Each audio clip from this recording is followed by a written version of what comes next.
Mountains of corpses littered the scorched earth. Hellfire raged around the ruined battlefield. From within the blazing inferno, a lone figure emerged. A blood-drenched battle-axe rested on his broad shoulders. His eyes gleamed with predatory amusement. He looked down at the defeated knight. "Enjoying the atmosphere?" he mocked. The knight knelt in the dirt, blood streaming down his furious face, glaring up with absolute despair. Are you that piece of trash, Gislen?" The knight spat out the venomous words. "A trap? Are you saying you knew our entire plan from the very beginning?" Heeding no warning, Gislen stepped closer, his heavy axe dragging across the ground. "Oh, it goes much deeper than that." A chilling smile crossed his face. "I even know the exact number of your hidden forces. I know the names of your spies. I know exactly who funded your little army." His voice dropped to a deadly whisper. "I knew everything from the start. You are nothing but a puppet dancing on my strings." The knight's pride shattered into a million pieces. This was impossible. He had kept his trump card perfectly hidden. Madness consumed his trembling eyes as he tilted his head back and screamed. "How could you possibly know? How dare a useless piece of trash like you bam?" Before the insult could finish, Gislen delivered a devastating kick right to his face. The knight flew 3 meters backward, completely stripped of his will to fight. His eyes squeezed shut in agonizing pain. Crimson blood exploded through the air, painting a pathetic picture of defeat across the ruined ground. Tossing an iron mask into the dirt, Gislen made his absolute declaration. "Invade my lands as many times as you want. I will crush you in this battle, and I will slaughter you in the next. Total victory belongs only to me." A dangerously arrogant smirk tugged at his lips. "Do you want to know my secret? It is because I have already seen the future. Let us rewind the clock. Exactly 1 year ago, inside a military camp of the Lutania Kingdom, bordering the 𝒂𝒏𝒌 territory, a young man jolted awake, gasping for air. He had just escaped a living nightmare, his hands trembling violently, uncontrollably. What in the world just happened? Panic washed over his pale face. He frantically grabbed his own throat, then stared down at his shaking palms. Am I still alive?" he gasped. His mind raced in pure chaos. This could not be real. Just moments ago, he was drawing his final breath. Flashes of an apocalyptic battlefield suddenly violently crashed into his memories. He had tasted ultimate defeat. His trusty sword, his lifelong companion, had slipped from his bloody grasp and struck the unforgiving earth. Blood poured down his face as he bowed his head in devastating despair. Damn it all. Yidun, one of the 7 absolute masters of the continent, the so-called honorable knight, stood before him with a mocking sneer. So, this was how his legend would end. Gislen 𝒂𝒏𝒌, the undisputed mercenary king, one of the most feared existences on the continent. His final battle had reached its bitter conclusion. "Any final words before you meet your maker?" Knowing his life force was fading, Gislen spoke with lingering obsession. "None. My only regret is leaving my vengeance unfulfilled." He looked up through a mask of crimson. Even at death's door, his eyes blazed with an unquenchable hellfire of hatred. "Rot in hell, you sick bastard. Even as a vengeful spirit, I will tear you apart." Yidun looked down with absolute disgust. Bathing in Gislen's overwhelming despair, the master swordsman let out a cruel, heartless laugh. "Ha ha ha! Your arrogance truly knows no bounds. Barking like a stray dog at death's door." With a flick of his wrist, he pointed his legendary blade at Gislen's neck. "To think you were the eldest son of the fallen 𝒂𝒏𝒌 family. You ran away from your noble roots right after your dear older sister perished, correct?" Gislen's heart stopped. Pure shock froze his veins. How could an enemy from a foreign kingdom know his deepest, darkest secret? The enemy waved his hand dismissively, mocking his victim's ignorance. "Of course I know. I went through great lengths to hunt you down. After all, we were the ones who joined hands with the Delphin family to orchestrate your family's absolute ruin." Gislen's eyes widened in terrifying realization. "We?" he echoed. His mind spun out of control. Were there other noble houses lurking in the shadows? Was the Delphin family just a single piece on the chessboard? Yidun's arrogant voice cut through his chaotic thoughts. "Do not look so shocked. You are about to become a corpse anyway. Just embrace your pathetic fate." Unstoppable fury made his broken body tremble. Glaring with venomous indignation, he roared through the blinding pain. "I will never forgive you. Yidun!" The moment the curse left his lips, a terrifying aura exploded from the enemy. With a single, cold-blooded swing, the master's blade severed Gislen's head from his shoulders. snapping back to the present reality. Unable to process this divine miracle, he dashed toward a wooden water barrel. Staring at his reflection in the crystal-clear water, he frantically touched his perfectly intact neck and gasped in disbelief. He clearly cut off my head, so why is it still securely attached to my shoulders? His mind was reeling. Was that hellish death just a cruel illusion? No, the face staring back at him was undeniably younger. He scanned his surroundings like a cornered beast. Wait, have I become a lab rat for those crazy mages? Dark, murderous intent leaked from his aura. Those arrogant bastards. I will make them beg for death for keeping me alive. Suddenly, a familiar voice echoed from outside the tent. Young master! The tent flap was pushed aside, revealing Ricardo, a loyal soldier of the 𝒂𝒏𝒌 family, wearing an expression of pure urgency. Please come out. I know you are already awake. Swish! In a fraction of a second, a cold steel blade was pressed firmly against Ricardo's throat. The poor soldier froze, vibrating with sheer terror. Ghyslin's eyes radiated a suffocating bloodlust.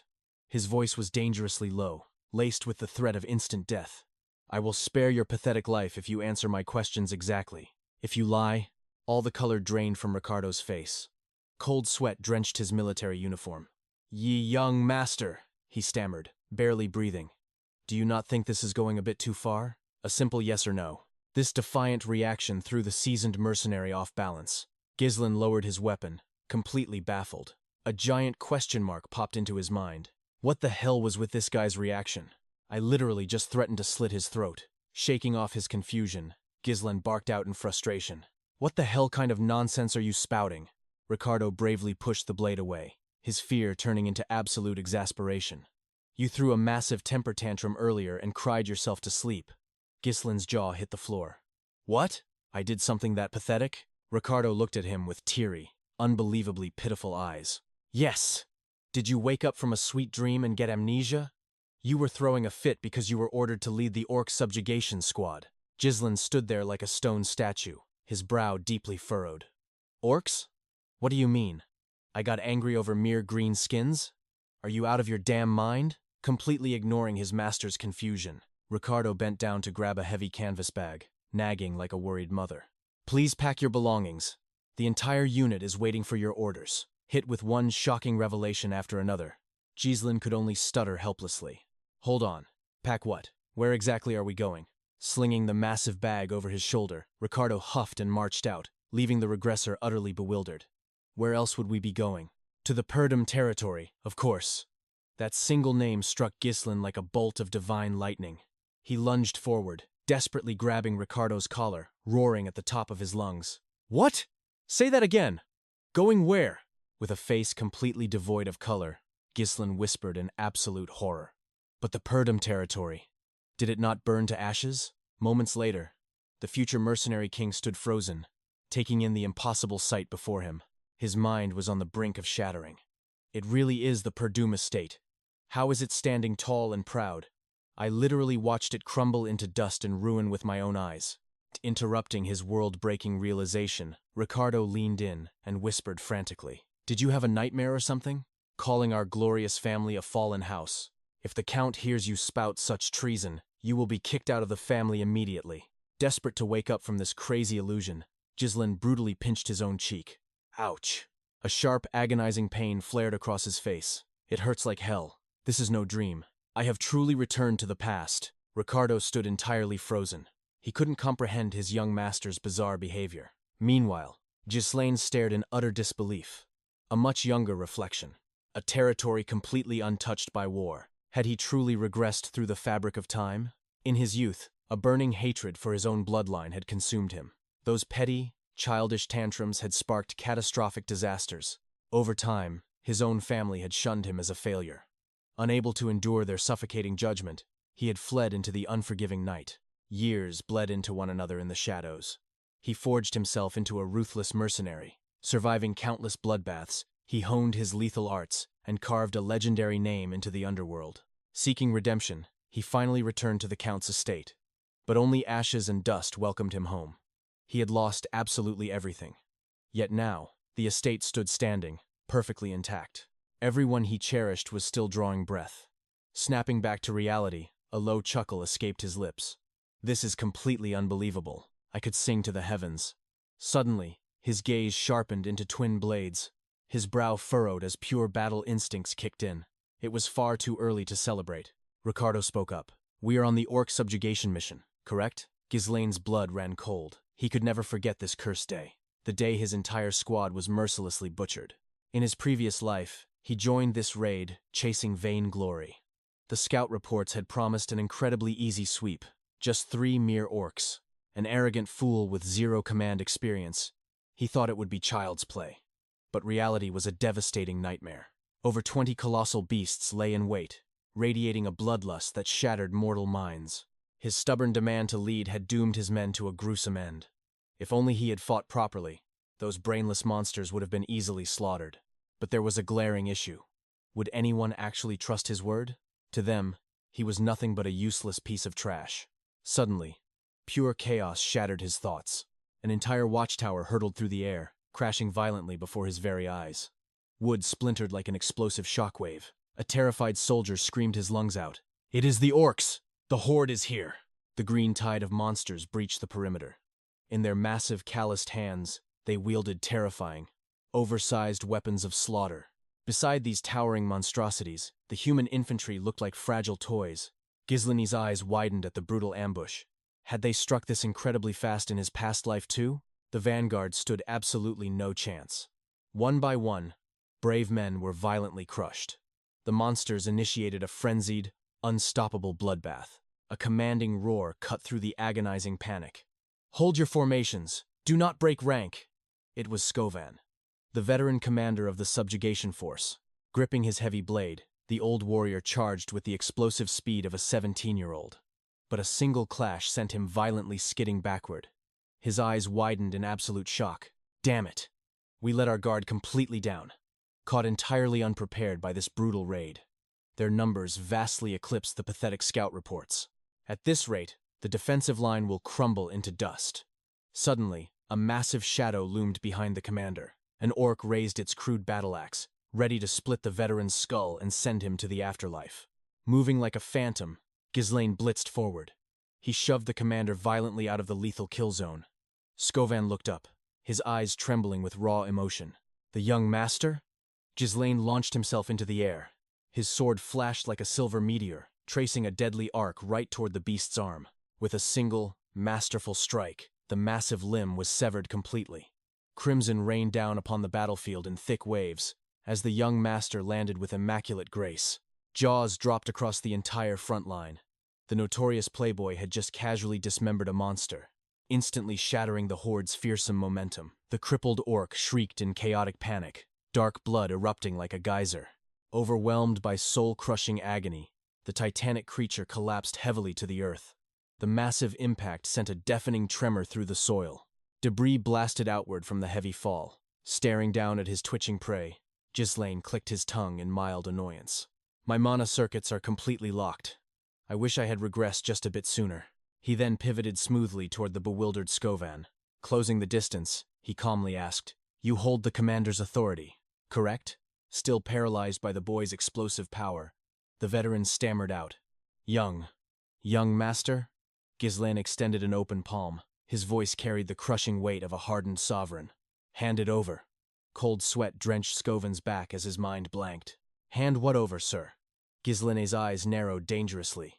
"Give me absolute command of this vanguard." The demand struck the old man like a physical blow. His face darkened as heavy beads of sweat raced down his forehead. His internal monologue screamed in fierce protest. What the hell did he just say? Supreme command of the battlefield? I knew the boy was an arrogant fool, but to demand control while men are actively dying? After a split second of fierce deliberation, 𝒂𝒏𝒌 scrambled to his feet, blatantly ignoring the insane request. He turned his back on his superior. "Absolutely not," he spat out. Ghislaine watched him with mild surprise. "Do you think war is some pathetic child's game?" 𝒂𝒏𝒌 barked as he walked away. "Noble blood or not, I will never hand the lives of my men to you." Ghislaine gazed at the commander's retreating figure. A faint sigh escaped his lips. He scowled in slight irritation. How utterly frustrating, he thought. Though I cannot blame the old man. If a legendary piece of trash suddenly demanded my troops, I would react the exact same way. Before another breath could be taken, a second hulking beast crashed into their perimeter. Murderous fury blazed within its brutal, bloodshot eyes. Skovan roared in absolute panic. "Fall back immediately. I will handle this. You are far too green to lead an army." Hearing the veteran's desperate insult, an icy, soul-chilling aura erupted from Ghislaine. "Then you leave me no other choice." Without a shred of hesitation, his arm blurred into motion. He hurled his blade directly at the charging beast. Skovan threw himself aside, dodging the flying steel by a hair's breadth. The veteran spun around, grabbing the young master by the collar. "Have you completely lost your mind?" he bellowed. "You nearly took my head off." But as his gaze flicked toward the monster, his very soul froze in absolute terror. "Impossible!" his mind screamed. How did this useless failure instantly execute a veteran beast with a single throw? Was he hallucinating? The creature let out a hollow, gurgling gasp. Its eyes rolled entirely white into the back of its skull. It plummeted to the blood-soaked earth like a broken puppet, the steel blade buried to the hilt perfectly between its eyes. Shaking with absolute disbelief, Skovan's mind spiraled into utter chaos. How in the gods' names did he flawlessly snipe its lethal blind spot with one blind strike? Shattering the old man's stupor, Ghislaine's cold voice pierced the heavy air. "Commander Skovan, tell me, what is the single most vital element in a war zone?" The veteran could only stare in dumbfounded silence. "Listen closely," the regressor commanded. "If crippling fear infects the hearts of our vanguard, defeat is an absolute certainty. They need a beacon of invincible strength, so keep your eyes completely glued to me." With a burst of blinding speed, he retrieved his buried blade. He charged headlong into the overwhelming green tide. Unleashing a burst of phantom agility, he vaulted directly over the towering horde. With his weapon raised toward the blood-red sky, the awakened mercenary prepared to deliver pure, unadulterated slaughter upon the doomed creatures. He plummeted like a meteor onto the twin-fanged beast. He drove his blade deep into its skull, leaving the entire army completely paralyzed in shock. As he slowly pulled his weapon free, crimson blood splashed across his cold face. With a gaze of absolute dominance, he provoked them. "Come at me, all of you!" As the savage orcs trampled their own dead, he raised his blood-stained blade and roared. "Is this your pride? I will slaughter every last one of you." Without hesitation, he charged headfirst into the stunned horde. It was an absolute massacre. The massive orcs fell one by one before his relentless assault. Flashes of steel, deafening roars of agony. The battlefield was painted in fresh blood. A severed orc head rolled right to Commander Skovan's feet. Trembling in pure terror, the veteran soldier muttered, Am I having a nightmare? Even with my mana manipulation, I was completely useless against them. How can a notoriously frail young master possess such monstrous power? It was obvious his physical body was reaching its absolute limit. Yet, his movements were terrifyingly efficient. He dodged fatal blows by a hair's breadth, striking their critical points with surgical precision. This wasn't just raw strength. This was the realm of a peerless grandmaster fighting without aura. Or perhaps something even more divine. Back in the eye of the storm, the battle frenzy consumed him. Drenched from head to toe in monster blood, his eyes blazed with the aura of a true mercenary. "Is that all you cowards have?" he taunted violently. "I haven't even warmed up yet. Come at me!" You utterly disgrace the title of warriors. Provoked by his crushing insults, the enraged monsters abandoned all logic and charged after Gis. Watching from afar, Ricardo's face drained of color. "This is bad. Every single one of them is targeting the young master." A nearby soldier panicked, gripping his weapon tight. "Wait, is his grace trying to flee?" They turned to Skovan, but the commander stood completely frozen. "Commander!" Ricardo screamed in desperation, but the veteran's mind was racing at lightning speed, piecing together the impossible puzzle. What on earth is that boy planning? Charging into the horde to draw their aggro is one thing, but why retreat now? Wait, that direction is the cliff. The sheer audacity of the tactic struck him like lightning. His eyes widened in absolute horror and awe. Don't tell me he's intending to. Reading the young master's grand design, Skovan instantly roared his commands. Form up, build a shield wall, and advance behind him. Meanwhile, the bloodthirsty orc vanguard was relentlessly hunting Gis down. He pushed his fragile body past its absolute breaking point. As the wind whipped past his face, a confident smirk appeared. Skovan is a seasoned veteran. He definitely caught on to my strategy by now. In my prime, I would have slaughtered them all myself, but this weak vessel simply lacks the stamina. Still, executing a perfect bait and trap was child's play for a former mercenary king. Drawn dangerously close to the jagged precipice, the mindless beasts finally sensed the impending doom. They snapped their ugly heads back in shock. Skovan's heavy infantry had already sealed their escape route, radiating an overwhelming aura of vengeance. Seeing his masterstroke fall perfectly into place, an arrogant grin spread across Gis's face. Right on time. With a burst of remaining strength, he leaped backward into the empty abyss. "Finish them, boys!" he commanded from midair. Seizing the golden window of opportunity, Commander Skovan's voice shattered the battlefield tension. "Push every last one of those scumbags over the edge." The vanguard charged with earth-shattering momentum. Caught completely off guard, the massive monsters shrieked in panic. Using their unbreakable shield formation, the human army bulldozed the entire horde straight off the cliff. Horrifying wails echoed through the canyon as gravity claimed its victims. A chorus of sickening crunches followed as clouds of dust exploded from the depths below. Witnessing the absolute annihilation of the enemy threat, roaring cheers of victory erupted from the troops. "We actually did it! We wiped out the entire horde!" But the celebration was cut devastatingly short. The young master was nowhere to be found. Spotting a glint of steel, Skovan scrambled to the cliff's edge in utter panic. "Young master, hold on!" There he was, dangling over the abyss of certain death. Only his trusted blade, embedded deep into the rock face, kept him from joining the crushed monsters. The commander desperately reached his hand down. "Grab my hand, quickly!" But his fragile vessel had completely burned out. His trembling muscles screamed in pure agony. One by one, his bloodied fingers slipped from the hilt. Only 3 fingers kept him tethered to life. Damn it! This weak body is giving out. Before their horrified eyes, his grip finally failed. He plummeted into the suffocating darkness below. As consciousness faded into the void, fragmented memories of his past life flooded his mind. The sweet, sorrowful image of Elena surfaced. "Brother Gis, mother has passed away. Thank you for everything." Her voice echoed through the abyss of time. "What is wrong with you lately? You are so cruel. Please, let us walk this path together." The void shattered, replaced by the warm glow of candlelight. His heavy eyelids fluttered open. A damp cloth rested gently on his forehead, soothing the raging fever that ravaged his exhausted body. He stared blankly at the lavish ceiling above. This was a noble's estate, undeniably grand and spacious. He slowly raised his trembling hands to his face. I actually survived?" Skovan's men must have retrieved me from the depths.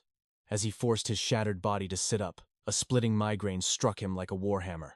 Was that past life merely a hallucination? His muscles screamed in protest, feeling as though he had been trampled by a dragon. Damn it! The backlash of pushing this trash physique far beyond its absolute limits. He clicked his tongue in annoyance, yet a faint smile remained. Whatever. Cheating death once again is a victory in my book. Suddenly, the gentle creak of the wooden door broke the silence. "Young master?" A stunning woman with an impossibly captivating figure stepped inside, dressed in a classic maid uniform. Her worried expression melted into a breathtaking smile. "Oh, thank the heavens. You finally opened your eyes." Time seemed to freeze in that very moment. Gis stared at her, his eyes trembling with disbelief. Belinda? Is that really you?" Carrying a basin of fresh water, she approached the bed with a heavy sigh. "Do you have any idea how much you terrified me? I warned you countless times. You should have left those filthy monsters to the actual knights." Before another scolding word could leave her lips, an overwhelming surge of emotion hijacked his brain. He desperately lunged forward, wrapping his arms around her tightly. Startled by the sudden physical contact, she gasped. "Ye young master, what has gotten into you? Did I say something out of line?" She stuttered, blushing fiercely. Burying his face in her shoulder, he whispered with a trembling voice. "No, I am just so damn happy to see you alive again." Waves of tragic memories from his previous life washed over him. She was not just a maid, but his devoted private tutor. Since his earliest childhood days, she had been his unwavering shadow. But when his noble house was reduced to ash and ruin in the past timeline, she vanished into the merciless flames of war. The only trace she left behind was a single, blood-soaked shoe. To think the heavens would grant him this second chance to hold her once more. But his emotional reunion was abruptly cut short. "We literally see each other every single day, my lord. Why are you acting so overly dramatic?" Gis slightly pulled away, his expression hardening. "Perhaps it is time to reveal the terrifying truth to her." Gently holding her by the shoulders, he looked dead into her eyes. "Listen to me very carefully, Belinda. The domain of 𝒂𝒏𝒂𝒓 is about to face an apocalyptic calamity. She blinked twice, completely, utterly lost. Huh? What on earth are you blabbering about? His gaze was as heavy as a mountain. The truth is, I have returned from death itself. Rather than gasping in shock, Belinda simply burst into genuine, bubbly laughter. Yes, of course you did. Those big, scary orcs practically beat you to death out there. Completely ignoring his intense, world-saving aura, she turned her back and started aggressively folding his blankets. Do you have any idea how close you were to crossing the River of Souls? She huffed. J.'s flailed his arms in absolute disbelief. Wait, no, that is not what I meant at all. But the maid had already unlocked her ultimate nagging mode. Planting both hands firmly on her hips, she unleashed her fury. If you keep pulling these reckless stunts, the royal guards will throw you in the dungeon. This is exactly what happens when you play pretend commander instead of studying your noble duties. Do you know how many years my lifespan shortened today? If you had just listened to me. Faced with her unstoppable barrage of verbal attacks, the former mercenary king could only surrender in defeat. Well, she thinks I am completely delusional. So much for my dramatic regression reveal. After unleashing a storm of scolding, the maid's voice finally softened. Goodness gracious. What will we do if you get injured right before the festival? The word struck him like a physical blow. A festival? He muttered the word aloud, his mind racing. She sighed gently. Did you completely forget? Young Mouster, Lady Elena has been counting the days. She practically begged to go with you. This is your golden opportunity to finally act like a proper brother. Gripping a dusty framed photograph, memories of his past life flooded his mind. That is right. The annual festival. In his previous life, he was too busy surviving absolute hell to even care about such trivial things. Snapping out of his dark thoughts, he urgently pressed for details. How much time do we have until then? She tapped her chin, calculating the days. Let me see. It kicks off next week. You have exactly half a week to prepare. The countdown began. Half a week? The exact moment, his fate plummeted into the abyss. The horrific memory of Elena's demise suffocated him. In exactly 7 days, his sister would be brutally murdered. Suddenly, a timid voice shattered his grim premonitions. Brother? Are you in there? He whipped around. There she was. Elena, peeking through the cracked door like a frightened rabbit. Without a second thought, he lunged forward and pulled his sister into a desperate, bone-crushing hug. The maid's jaw dropped in sheer disbelief. Elena, meanwhile, squirmed with absolute disgust. What the hell is this? Have you completely lost your mind? Tears threatened to spill from his battle-hardened eyes.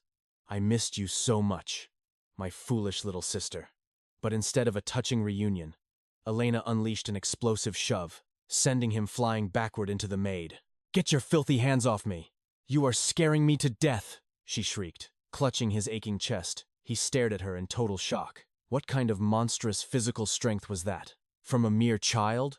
Was she always hiding such insane power? Dusting off her sleeves like she had just touched trash, she glared at him with venomous suspicion. Belinda dragged me here. What sick game are you playing this time? Do you think one hug magically fixes everything? He blinked, utterly bewildered. Fix what? What are you talking about? That was the trigger. She furiously listed out every piece of trash behavior his past self had committed. You literally told me my existence disgusted you, that just hearing me breathe made you want to vomit. Bringing him back to reality, her eyes blazed with a mix of hurt and absolute fury. Did you conveniently erase your own cruelty? He flinched. Had he really been that monstrous? Scratching the back of his neck, the weight of his past sins crushed him. He had been absolute garbage to his own flesh and blood. A total scumbag. His gaze softened, carrying the heavy guilt of a man who had seen hell. I am so sorry. Truly. Those words echoed like thunder in a silent room. Neither of them could process this glitch in reality. The maid gasped. Did the young master just apologize? Elena stood paralyzed by the sheer absurdity of it all. She finally found her voice. I heard you got ambushed by an orc. Did it smash your brain into pieces? He groaned in frustration. I am perfectly fine. Why does everyone think I have brain damage? But the very next second, a devastating anomaly struck his core. Violent white arcs of energy fiercely sparked across his body. A sudden, agonizing pain ripped through his entire existence. His knees violently slammed into the cold floor, trembling under the sheer pressure of an unknown awakening. Unaware of his internal battle, Elena just crossed her arms, utterly unimpressed. Right. Sure, you look totally fine. She treated his agonizing seizure like a pathetic joke. The two girls just stood there, mocking a man who looked like he was dying. But beneath the pain, a tragic realization washed over him. They had not changed at all. Just like in his shattered memories. Why had his past self been such blind, arrogant trash? He remembered the exact day of the festival, the day he coldly rejected her invitation. He had been throwing a childish tantrum over taking the blame for the subjugation squad's failure, and because of his petty pride, that was the last time he ever saw his sister alive. Her mangled body, shredded into unrecognizable pieces alongside her elite guards. He should have been there to protect her. Suddenly, heavy knocks shattered his dark flashback. Pardon the intrusion. May we enter? The heavy oak doors swung open, revealing the imposing figures of two elite guards, Jama and Philip. Their eyes widened in surprise. Ah, so this is where you wandered off to, Lady Elena. Her previous shock vanished, replaced by the sharp aura of a noble. She stomped toward them, visibly annoyed. What is the meaning of this? I strictly ordered you to wait outside. Jama rubbed the back of his neck, bowing apologetically. Forgive us, milady. The estate staff desperately need your final approval on the festival preparations. The regressor's eyes snapped open in sheer disbelief. What the hell? Why are they burdening a child with that? The maid glared daggers at him, holding nothing back. Are you really that clueless? It is because you waste your life partying. The Perdium territory is so crippled by a lack of manpower that even a little girl has to shoulder your responsibilities. The brutal truth hit him like a devastating combo. He stood frozen, a pathetic sound escaping his throat. His territory was actually crumbling? They were truly that desperate for competent hands? He had been so blind, drowning in his own arrogance, entirely ignorant of his family's collapse. Without missing a beat, Elena brushed past him. Well, try not to break anything else. I have real work to do. Driven by the crushing weight of his bloody past, he stepped forward, his voice echoing with newfound resolve. Elena, wait. Let me shoulder this burden with you. Her footsteps halted instantly. She slowly turned around, looking at him like he had grown a second head. Even the maid looked like she had seen a ghost. Did he just offer to work? Elena finally snapped. Okay, you definitely suffered severe brain damage. The scene abruptly shifted to the bustling festival grounds. Chaos and preparation filled the air, but Elena's nagging voice cut right through the noise. You said you wanted to help? Then get lost. Your mere presence is terrifying the workers. She physically started shoving his massive frame away. Utterly defeated, he could only complain. Is this how you treat someone offering genuine help? Completely ignoring his pitiful whining, she issued her ultimate command. The absolute best way you can contribute is by standing perfectly still and not causing a catastrophe. As she ruthlessly pushed his face away, his mind shifted back to survival mode. The grim facts resurfaced. Her corpse had been discovered near the slum district, far from the safety of the festival plaza. Someone had lured her, or dragged her by force. To alter destiny, he needed absolute control over the city's intelligence network. Suddenly, heavy footsteps broke his concentration, accompanied by a desperate, breathless shout. Young master! Young master! He spun around, his combat instincts flaring, only to recognize the familiar face. Old man Fergus? The elderly butler sprinted toward him, violently wiping buckets of sweat from his wrinkled face. By the heavens! You are still in one piece. Overcome with emotion, the old man grabbed his shoulders, trembling like a leaf. Your humble servant Fergus rushed here the very second I heard about the orc ambush. Waving his hands frantically, he tried to kill the rumor immediately. Can we please bury that fake news right now? Overhearing the dramatic display, Elena's eyes sparkled with wicked amusement. Perfect timing, old man. He has been acting completely insane since he woke up. Please, drag this lunatic back to his room immediately. He gritted his teeth in supreme frustration. This old geezer was completely throwing a wrench into his plans. But maybe this was a blessing in disguise. He needed time to plot his next move for the upcoming tragedy. Massaging his temples to hold back his boiling annoyance, his demeanor shifted into a cold, calculating aura. Old man, the abandoned training ground inside the fortress. It is still there, is it not? Lead the way. Now. The butler blinked, utterly stunned. Yes? The training ground, my lord? But why? His eyes narrowed with an undeniable predatory gleam. No questions. I just need to awaken my rusted skills. Arriving before a heavily fortified structure, the butler bowed nervously. Right through here, my lord. But as the heavy doors creaked open, his jaw practically hit the floor. Holy Mother of Heaven, This was absolutely nothing like the wasteland he had imagined. This secluded spot is absolutely perfect for my training. Even during my bloody days as a mercenary, I never stumbled across a haven quite like this. He paced the grounds, taking in his new sanctuary. The stern-faced elder spoke with absolute gravity. "We maintain these grounds for the day you might require them, young master. I always knew you would return to this path." The protagonist froze, the weight of those words hitting him like a physical blow. A memory flashed in his previous life. This exact man had offered the same comforting pat on the shoulder. Masking his shock, he casually replied, "I need to live a long life, old man. Dying is an absolutely garbage experience." The retainer deadpanned, "Indeed, my lord. You speak as if you have already perished once." A sly smirk crept across his face. "His intuition is terrifyingly sharp. I really did die in regress. All right, enough chatter. You can leave now. Old man, my real training begins today." The loyal retainer offered a deep, formal bow. "I suggest you focus on your sword rather than your nonsense, young master. I shall stand guard outside." Watching him depart, a heavy silence settled over his thoughts. In my past life, I treated everyone like a potential enemy. I was hopelessly blind. Only 1 week remained. The bastard truly responsible for Elena's tragic death was the neighboring lord.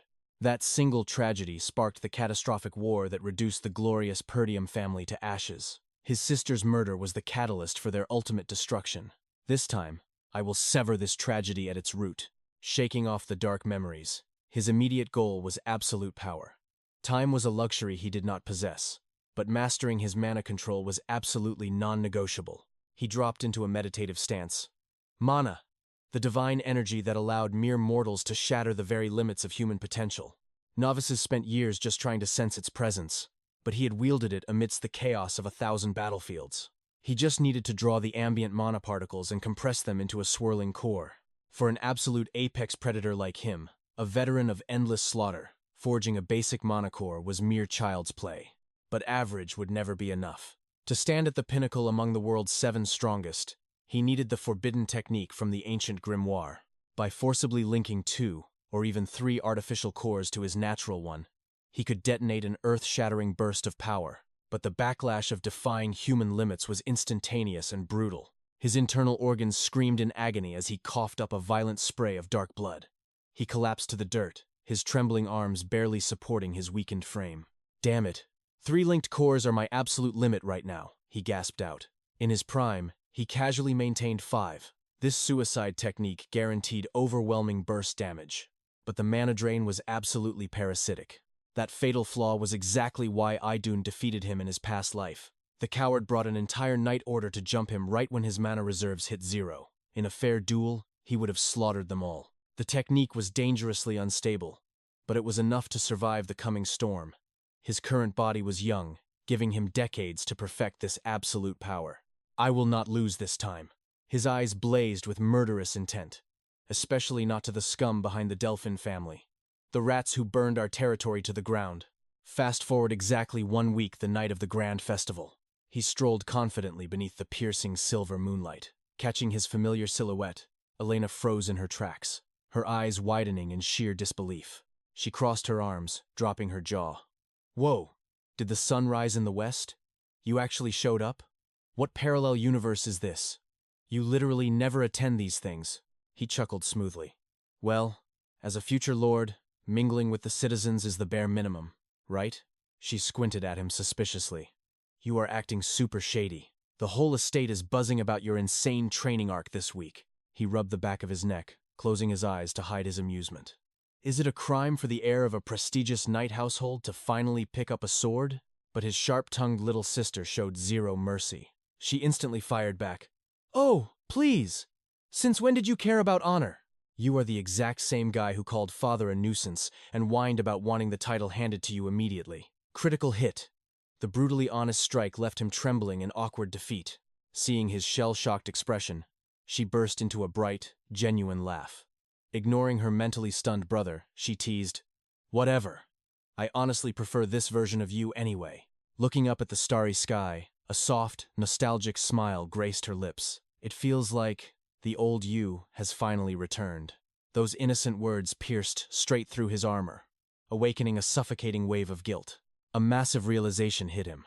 In just 1 week, His slight behavioral changes were already creating a butterfly effect that was actively rewriting the future. The colossal milestones of history remained fixed, but his absolute influence over these minor variables was completely unpredictable. His ultimate mission was to weaponize his future knowledge and adapt to these chaotic variables flawlessly. Suddenly, Elena grabbed his wrist, dragging her spaced-out brother into the vibrant crowd. Tonight was an absolute dream for her. It had been years since he had seen her smile so radiantly. "This is amazing," she cheered, her voice cutting through the festive noise.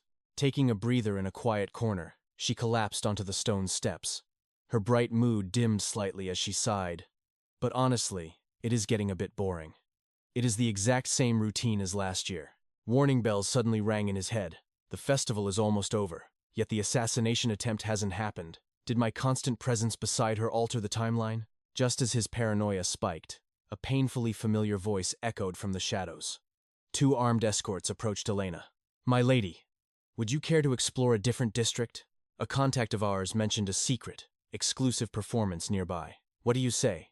Hearing the promise of something new, Elena's eyes sparkled. "Really?" He gently grabbed her hand, leading her away as her excitement peaked. Ghislaine stood completely frozen, a demonic rage violently swirling in his eyes. Jama and Philip, Elena's personal escort knights. They were supposedly her most loyal shield since childhood. In his previous life, he believed they died valiantly protecting her. But the truth was hiding in plain sight, so it was you two all along. The filthy traitors who sold out our bloodline. After leading them through a maze of dark alleys, Jama gestured grandly into the darkness. "Here we are, my lady, the special venue." But the so-called stage was nothing but a desolate, muddy wasteland. Elena stepped forward, utterly bewildered. She scanned the pitch-black surroundings, her excitement instantly vanishing into thin air. "What the hell is this? Are you guys messing with me? Who in their right mind would host a performance in this absolute dump?" Philip scratched his head, sweating profusely as he stammered out a pathetic excuse.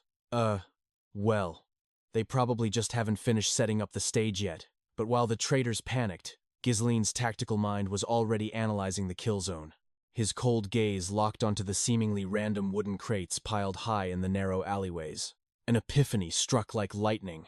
To an amateur, it looked like scattered trash. To a veteran mercenary, it was a textbook barricade blocking every single escape route.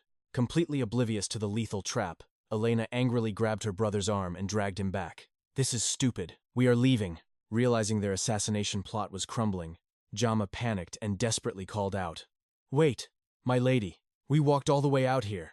Do you not want to see the grand finale?" Elena shot them a look of absolute disgust. "Hard pass. I am not watching garbage in a literal trash heap." Ghislaine stared at his fiercely stubborn sister in absolute awe. Damn. Did this girl secretly max out her resistance stats or something? How is he so unbelievably strong? Elena's thoughts raced in panic. She had slammed right into Jama, but it felt like hitting a solid brick wall. A creepy, ragged gasp escaped his lips. "My lady," he whispered in a chilling tone. She slowly looked up, and her blood ran absolutely cold. Jama's face was a mask of pure nightmare. His eyes were rolled back, completely white and soulless. Deep, furious brows locked in malice, while a sinister red aura violently flared around his entire body. His voice dropped into a terrifying, monstrous growl. "Just wait a little longer, my lady. Why are you in such a desperate hurry?" Seeing her own loyal guard mutate into this horrific state, pure panic seized Elena. She trembled uncontrollably. What in the world is wrong with all of you?" she stammered in absolute terror. From behind, the other knight, Philip, casually stepped up. He lazily scratched the back of his head before offering a sickeningly mocking smile. "Oh, heavens, I really did not mean to frighten you, my lady." But in a flash, his expression twisted into pure sadistic joy. Crack, crack, he menacingly popped his knuckles. "It is just that a certain very important someone has requested a little meeting with you." Absolute despair crashed over Elena. Cold sweat dripped down her pale face, soaking her delicate features. Her voice was nothing but a fragile, broken whisper. Who is it?"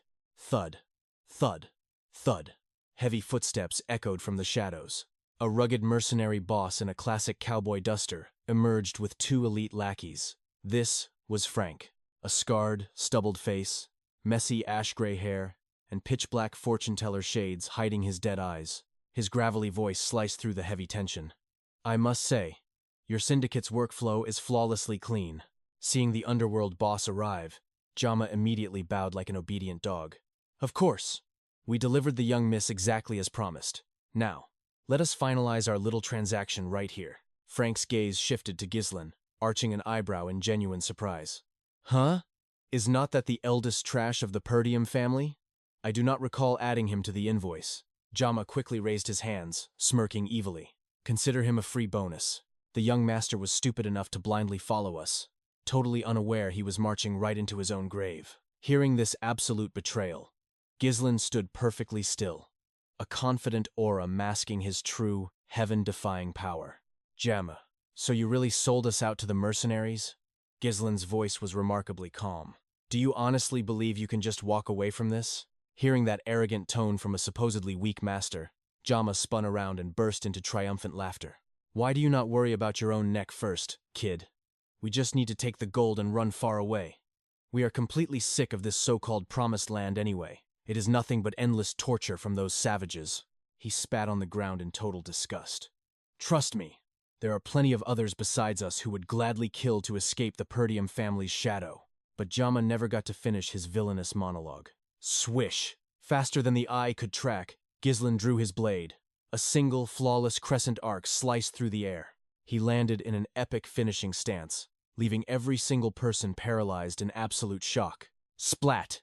𝒂𝒏's body cleanly split into two horrifying halves, collapsing to the dirt with a sickening thud. Ghislain slowly lowered his blood-stained blade. Maybe so, but at least those others would never sell out their own blood like you. He slowly turned his icy gaze toward Philip. His eyes were dead, leaking a suffocating, murderous intent. Tell me, am I wrong? Philip absolutely lost his mind. He snatched Elena, using her as a human shield while screaming in pure, unadulterated terror. How? That idiot 𝒂𝒏 was an elite knight. How could he instantly lose to a useless amateur like you? But the Reaper does not wait for questions. Before Philip could even blink, Ghislain hurled his sword like a lightning bolt. Crack!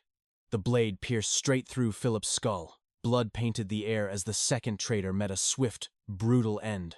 Seeing her captor drop dead, Elena broke free and threw herself into Ghislain's arms, completely traumatized. Meanwhile, Frank's seasoned mercenary guards were practically shaking. Wait, is that really the legendary failure?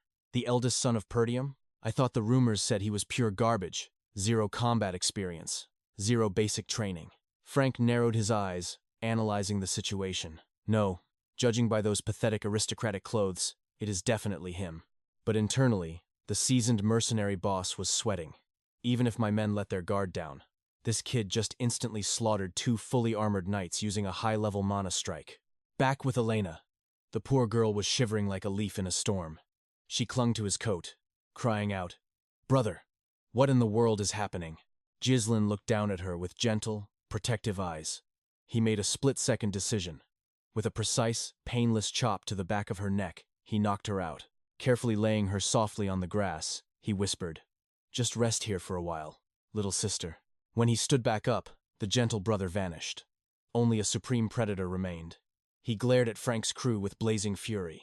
The mercenaries slowly drew their weapons and advanced. Frank chuckled darkly. Well, thanks for doing our dirty work for us. You are vastly different from the pathetic rumors I heard, son of 𝒂𝒏𝒻. We were originally planning to dispose of those 2 traitors ourselves anyway. Puffing casually on his premium Cuban cigar, Frank sneered. So, the little lord has been hiding his true fangs this whole time? Ghislain calmly walked over to Philip's corpse and yanked his sword free. What the hell does my strength have to do with you dead men? His sharp eyes scanned the remaining threats. So, just 3 pieces of trash left? He calculated silently in his mind. The 2 lackeys on the sides are completely irrelevant. But the boss in the middle, his mana capacity is on a completely different dimension. I need to utterly obliterate them. Right here. Right now. As his resolve hardened, an overwhelming purple aura erupted from his core, violently spiraling around his body. I will ask once, Ghislain demanded. Who put the bounty on my sister? Frank simply clicked his tongue in supreme arrogance. Oh my. Does a rotting corpse really need to know the mastermind? Ghislain silently raised his sword to eye level, his gaze turning into absolute ice. I figured a rat like you would not squeal easily. But do not worry. You will be begging to spit it out soon enough.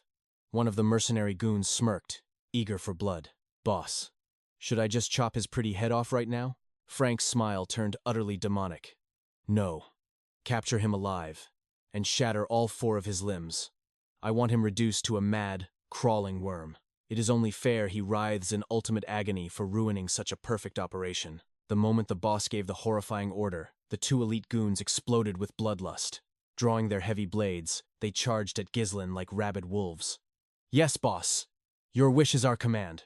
But the supposedly weak young master was already 10 steps ahead. Ghislain casually tossed a compact explosive right at their feet. "Wait, a flashbang?" One goon gasped in pure confusion. "Boom!" Before the smoke even cleared, Ghislain flashed forward, piercing the man's heart with a single, devastating thrust. The second mercenary barely dodged the lethal strike. He gnashed his teeth in absolute rage. "You think cheap parlor tricks will work on a pro? Eat this, you arrogant brat." He viciously swung his heavy blade, aiming straight for Ghislain's lower blind spot. But bathed in the overwhelming aura of a true master, Ghislain did not even flinch. He effortlessly deflected the strike, and in a jaw-dropping display of dominance, snatched the mercenary's naked blade with his bare hands. The goon's eyes bulged in sheer, unadulterated terror. There were no dramatic last words for this parting. Swish! A singular, unstoppable slash of purple energy cleaved through the air, sending the mercenary's severed head flying into the sky. Seeing his elite vanguard slaughtered like common pigs, Frank instantly realized this was no ordinary brat. Using the bloody distraction, the boss vanished, launching a lethal sneak attack right at Ghislain's unprotected back. Yet, the protagonist's combat senses were practically divine. Clash! Ghislain casually parried the blade without even looking back. Frank's jaw practically hit the floor. Pure panic hijacked his veteran mind. He actually blocked my assassination art from that blind angle? That was a theoretically flawless stealth strike. Ghislain was not about to give the mercenary boss a single second to breathe. He pivoted instantly, turning his impregnable defense into a relentless, overwhelming offense. He unleashed a vicious low sweep. But Frank was a veteran of the underworld for a reason. The boss violently propelled himself backward into the air, narrowly evading the crippling strike. But Ghislain was already tracking his trajectory. The next target? Frank's exposed throat. Slash! The blade effortlessly sliced Frank's burning cigar perfectly in half. A terrifying flash of light grazed the boss's neck. Landing on his feet, Frank let out a maniacal, adrenaline-fueled laugh. "I will admit, I am genuinely impressed. If I had not fortified my body with mana, my head would be rolling on the floor right now." Ghislain's eyes widened slightly in genuine shock. His mind raced. What the actual hell is this monster? How did he possibly survive a direct aura slash to the jugular? He forcefully condensed his mana around his neck at the exact point of impact, just to negate the fatal damage. Frank's voice dripped with toxic malice. "I have no idea where a sheltered kid learned such bizarre, heaven-defying swordsmanship. But mark my words, brat. Today, you are going to die a very ugly death." Hearing those utterly delusional words, a mocking smirk crept across Ghislain's face. Seeing this sudden shift, the assassin hesitated. "What the hell? You dare laugh at me?" But while the fool was busy thinking, Ghislain was already moving. A flawless 360-degree spin kick crashed right into his jaw. Crimson sprayed through the air, yet the arrogant bastard still tried to play it cool. He slowly raised a hand to adjust his fedora, flashing a sickening grin. "Didn't I warn you? With that pathetic excuse for mana, your attacks are completely useless against me." But his smug triumph lasted less than a second. His knees suddenly gave out. He collapsed to the ground, violently coughing up blood. Trembling like a leaf, he stared at his own crimson-stained hands. What is this? The sheer impact of that strike. It defied logic. A basic skill shouldn't have pierced his aura reinforcement. Ghislain slowly closed the distance. "I never imagined I'd run into the real mastermind behind Elena's death today. So it was you all along." Blazing crimson light erupted from Ghislain's body. A terrifying aura engulfed him as his voice dripped with pure killing intent. "Brace yourself. Third core. Release." Witnessing this impossible breakthrough, Frank shrieked in absolute terror. "What the hell is this? How can your mana surge this high?" But Ghislain wasn't in a talking mood. He launched himself forward like a beast unleashed. Gripping twin blades, he unleashed a devastating cross-slash. Frank barely managed to block it, but the shockwave left his limbs convulsing uncontrollably. Panic consumed him. This is impossible. Why are my hands trembling from a single clash? Even if he's overdrawing his mana, there has to be a limit. I've never heard of a technique that violently amplifies power to this extreme. Crack. Crack. The sound of his own sword fracturing echoed through the air. Refusing to drag this battle out, 𝒌𝒊𝒏 surged forward with an overwhelming, gravity-defying strike. Clang! Frank's blade shattered into pieces. Absolute despair twisted the assassin's face, but he didn't even have time to breathe. The merciless slash tore right through his flesh. A fountain of blood erupted across the battlefield. To ensure this nightmare ended here, 𝒌𝒊𝒏 delivered the final judgment. He plunged his blade straight through the assassin's torso. Agonizing, blood-curdling screams echoed into the night. But the former mercenary king wasn't done yet. With a brutal shove, he pinned the rat against the stone wall. Now, where were we? Whose dog are you? Who gave the order? Suddenly, a hidden dagger slipped into Frank's grasp. A twisted, defiant laugh escaped his lips. I'm not dying alone, you bastard. I'll drag the 𝒂𝒏𝒌 family's precious daughter straight to hell with me. His arm snapped forward, launching the poisoned blade toward Elena. But the main character's combat mastery was leagues above this trash. In a flash of martial genius, crimson threads of aura shot out, binding the assassin's hand in an inescapable web. Stop making a fool of yourself. Spit out the name, and maybe I'll pull this sword out. Frank struggled frantically, his mind reeling in shock. Are these threads woven entirely out of mana? I can't move a single muscle. When the hell did he set this trap? Meeting dead silence, 𝒌𝒊𝒏's voice turned ice cold. A high-ranking combatant like you can heal from flesh wounds. But what if I crush your mana core entirely? The threat finally shattered Frank's composure. What? Wasting zero time, 𝒌𝒊𝒏 activated an aura-devouring art, relentlessly draining his enemy's source. Frank screamed in absolute despair. My mana is being ripped apart. Are you out of your mind? One tiny mistake in reversing my mana flow, and the resulting explosion will wipe this entire sector off the map. Are you trying to get us both killed? 𝒌𝒊𝒏 just stared him down with unshakable confidence. Only amateurs worry about backlash. I have this completely under control. Violent yellow sparks, like erratic lightning, began tearing through Frank's nervous system. 𝒌𝒊𝒏 gritted his teeth, feeling the volatile feedback. This bastard isn't bluffing. The recoil might actually kill my current body. The sheer agony finally broke Frank's sanity. He wailed at the top of his lungs. It was Count Desmond. He gave the order. He needed a bloody excuse to spark an all-out war between the 𝒂𝒏𝒌 and 𝑑𝒂𝒏's houses. 𝒌𝒊𝒏's expression darkened. Is that so? You should have just barked like a good dog from the start. Count Desmond, huh? The pieces clicked in his mind. In my past life, the Duke's allied factions handled all the dirty work. Duke Delphin, you actually dared to orchestrate this mess without proper backing? 𝒌𝒊𝒏 glared at the bleeding mess. So sparking a war was your sole reason for targeting Elena? Gasping for breath, Frank wheezed out, yes. The moment the confession left his lips, 𝒌𝒊𝒏 ruthlessly shoved the blade all the way to the hilt. Frank's eyes bulged out of his skull. He choked on his own blood, screaming, What the hell are you doing? We had a deal. You said you'd spare me. Cough! 𝒌𝒊𝒏 let out a dark, mocking chuckle. So what, you absolute moron? You've slaughtered countless innocents, yet you're crying about getting killed? Mustering his final breath, Frank pulled himself closer up the blade, spitting blood into 𝒌𝒊𝒏's face. Killing me changes nothing. My work with the 𝑑𝒂𝒏's house is already done. Who's going to believe a nameless rat like you? House 𝒂𝒏𝒌 is doomed to drown in war. 𝒌𝒊𝒏 grabbed the bastard's face with an iron grip. Let me let you in on a little secret. I crawled my way back from hell. I was reincarnated. And this time, I hold all the cards. With one final, devastating twist of the blade, 𝒌𝒊𝒏 ended the assassin's miserable life. The enemy's body violently ruptured. A massive pool of blood washed over the stone floor.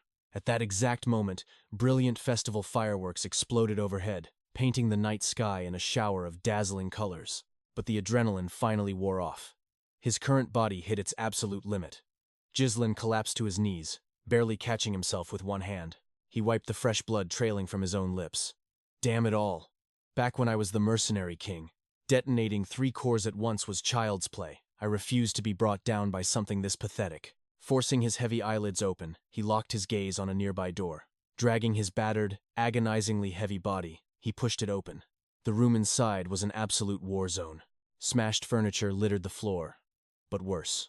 2 lifeless bodies lay in the corner, hastily covered by burlap sacks. As he limped closer, fractured memories from his past life flooded his mind. Before I died, they found another corpse right next to Elena in this exact spot. Remembering the assassin's dying words, he stared down at the cold face. The heir of House Degas. He was slaughtered right alongside his escort knight. So this was their grand masterpiece. Silence the heir, and frame his corpse for Elena's murder. If this framing succeeds, absolute bloodshed is unavoidable. Thinking fast, he reached into his combat pouch and pulled out a highly combustible flare he had prepped beforehand. I have to incinerate this evidence right now. I won't let destiny dance to your tune again. Moments later, with Elena safely secured on his back, he vanished into the night. Behind them, the entire room was swallowed by a roaring inferno. High up on a distant tree branch, a mysterious figure stood completely still, silently observing their escape.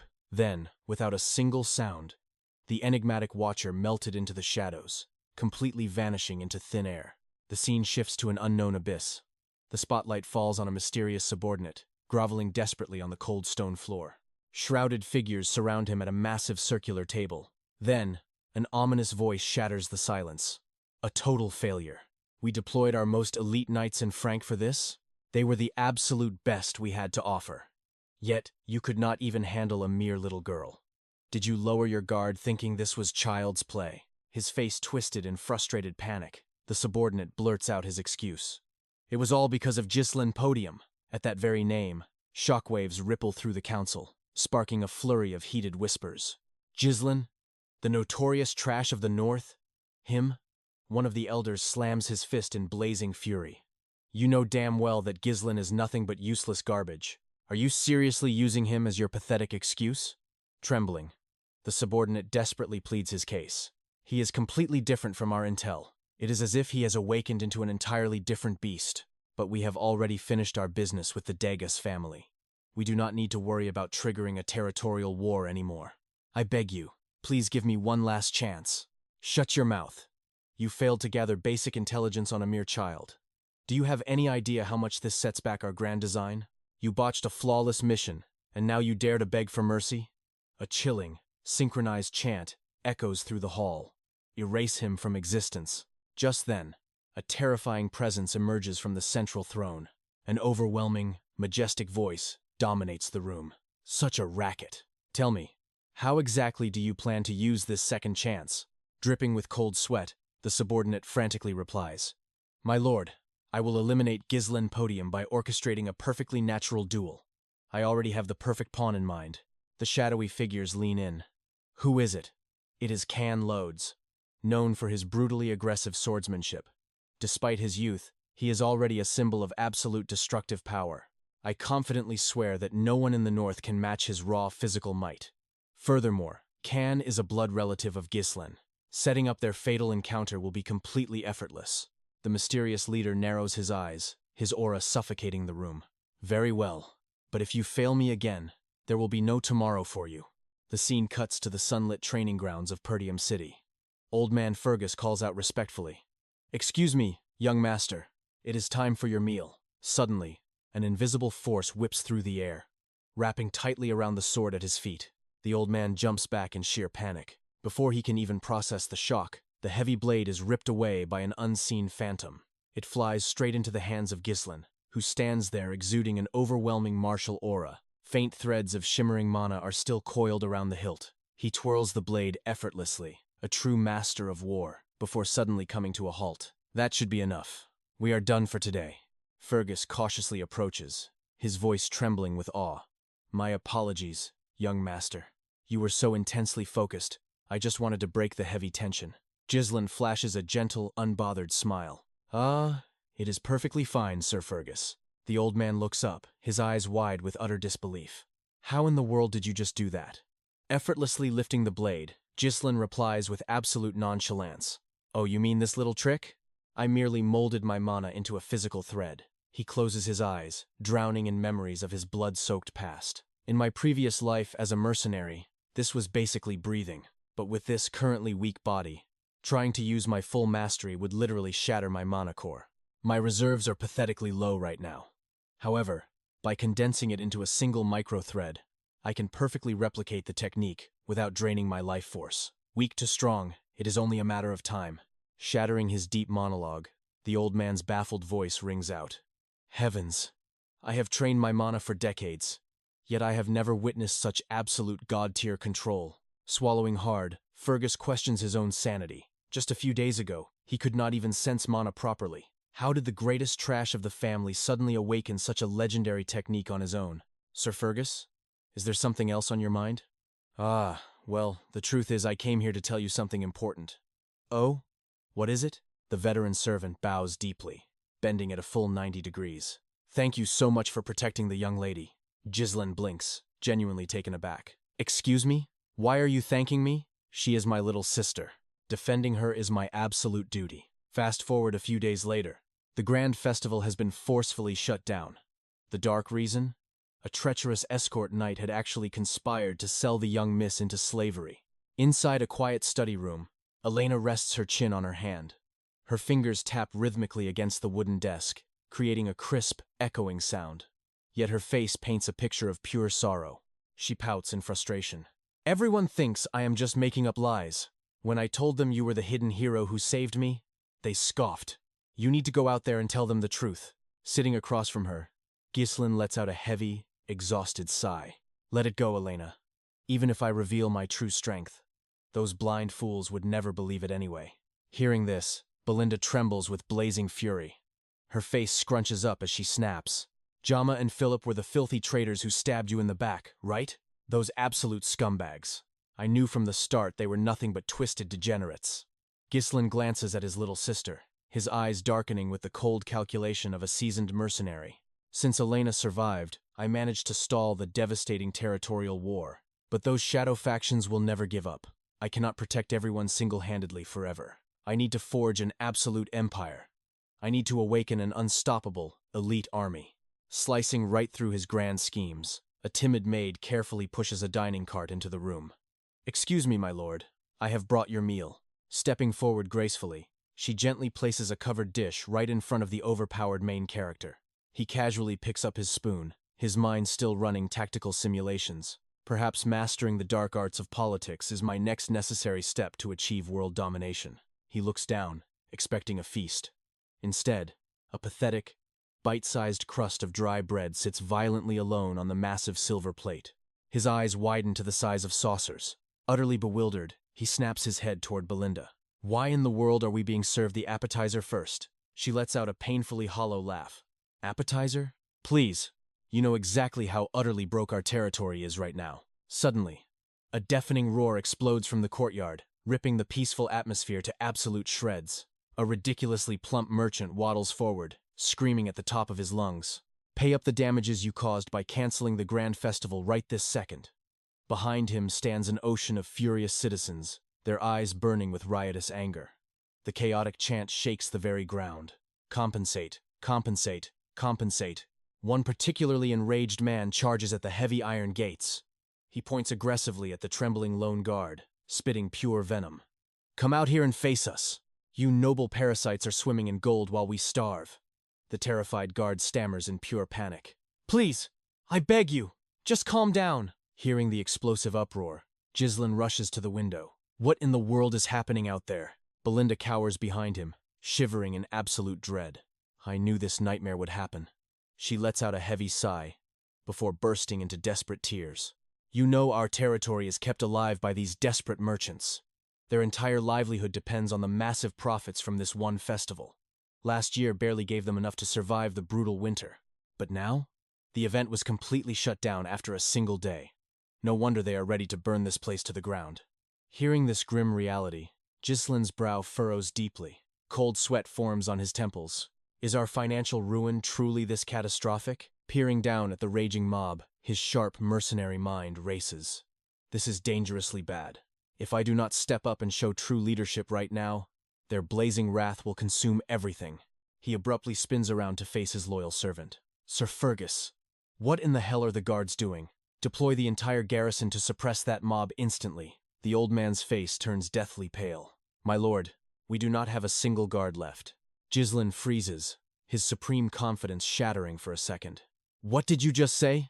Fergus drops his head, drowning in overwhelming despair. Every last one of them was deployed to the monster forest for the reconstruction project. But they were completely wiped out by a brutal orc ambush. Damn it. Did they all really head out there?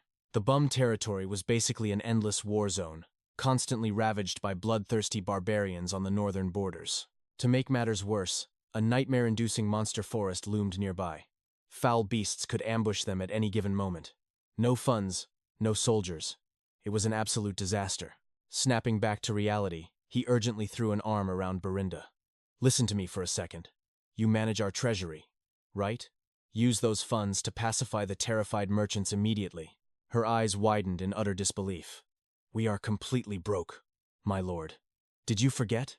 The Count entirely severed your financial lifeline because you blew through gold like water.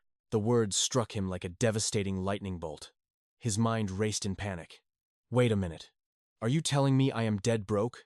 Not a single coin left to my name? Desperation taking over. He turned to her with open palms. Then spot me some cash. Berinda burst into a hollow laugh. Seriously, where would a lowly servant like me get any money? The futile conversation ended there.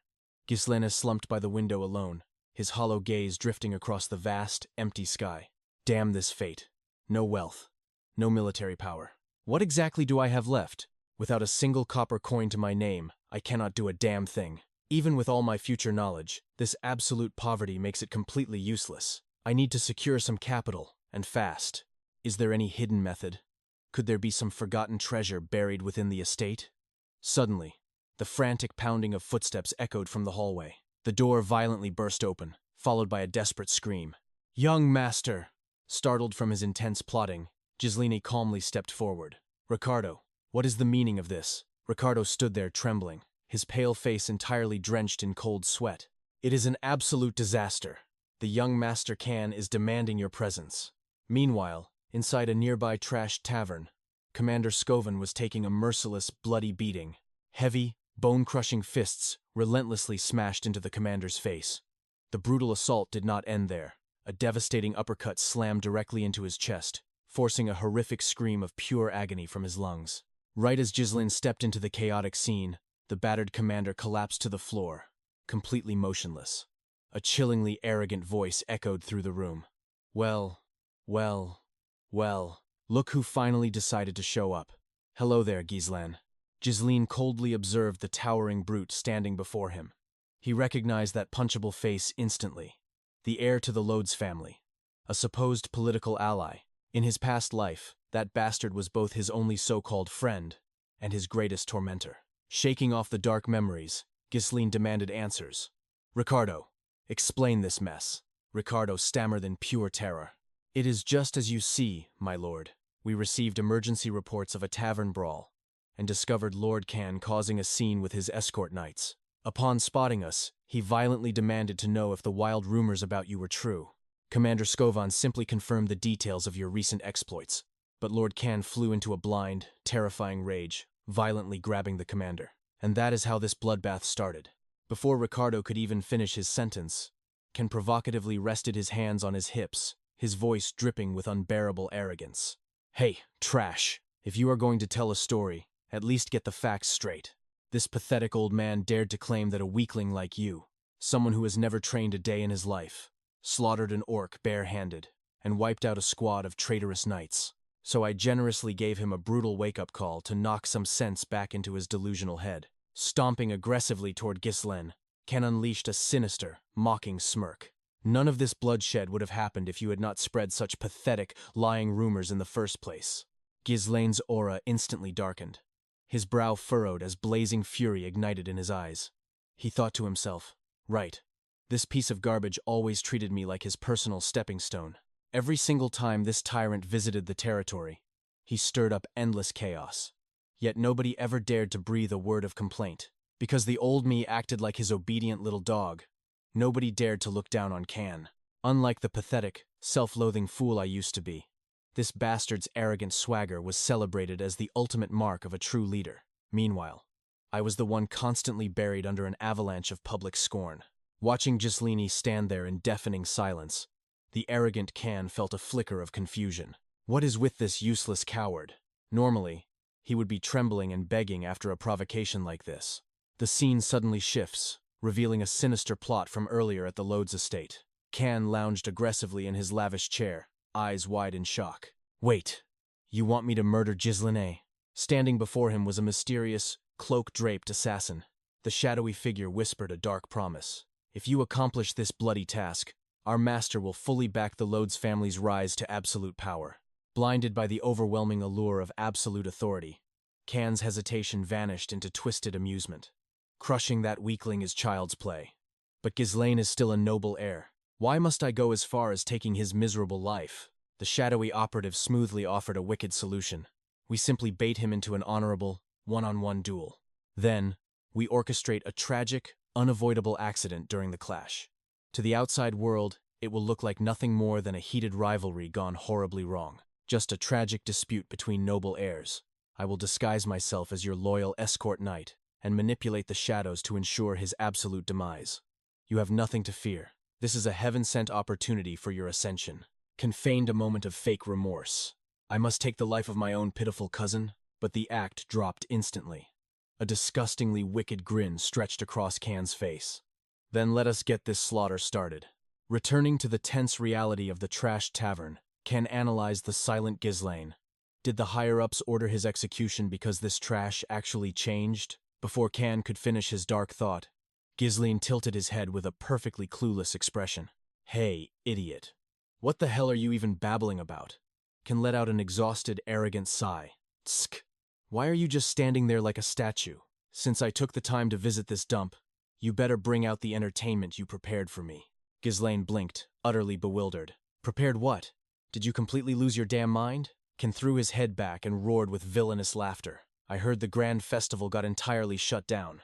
So loosen up, bring out the goods, and let us have a legendary night. We always see eye to eye when it comes to degenerate fun. Am I right?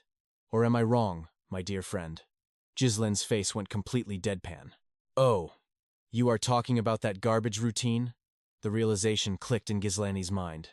Right. This absolute parasite always forced me to supply expensive alcohol and beautiful women whenever he graced us with his presence. The old me pathetically bowed to his demands just to avoid a beating. But those miserable days are officially over. Thanks to this leech, I threw away an astronomical amount of precious gold. The tragic warning from Belinda echoed in his mind. Did you forget that your father cut off your allowance because you recklessly burned through our wealth? Can's obnoxious shouting forcefully dragged 𝒊𝒒 back to the present. Hey, 𝒊𝒒! The arrogant noble was still slouching there like a king. He impatiently barked his final demand. If your tiny brain finally remembered, then hurry up and bring out the women and booze. Are you completely blind? Cannot you see your superior has been waiting this whole time? 𝒊𝒒 glared at him, an overwhelming, mountain-like pressure radiating from his eyes. Yeah, of course. I should totally bring them out right now. But wait a minute.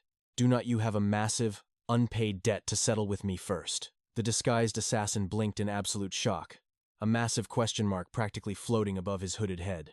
Can glared back, his face contorting into explosive, fiery rage. What kind of absolute nonsense are you spouting? 𝒊𝒒 let out a cold, predatory chuckle, his tone dripping with ultimate disrespect. You know damn well I funded all your little degenerate parties with my own money. So pay up, you deadbeat. 1,000 gold coins, covering the principal and a very generous interest rate. Can's blood boiled over, his face twisting into a demonic scowl. What? 1,000 gold coins? All that cheap trash was not even worth 100 gold. And you eagerly paid for it to thank me for being your precious friend. That was the official tax of our deep friendship. 𝒊𝒒 viciously cut him off, his spiritual pressure filling the room. Friendship, my ass. I was just your pathetic little doormat. So pay up the cash immediately, before I mercilessly kick your worthless ass out of my territory.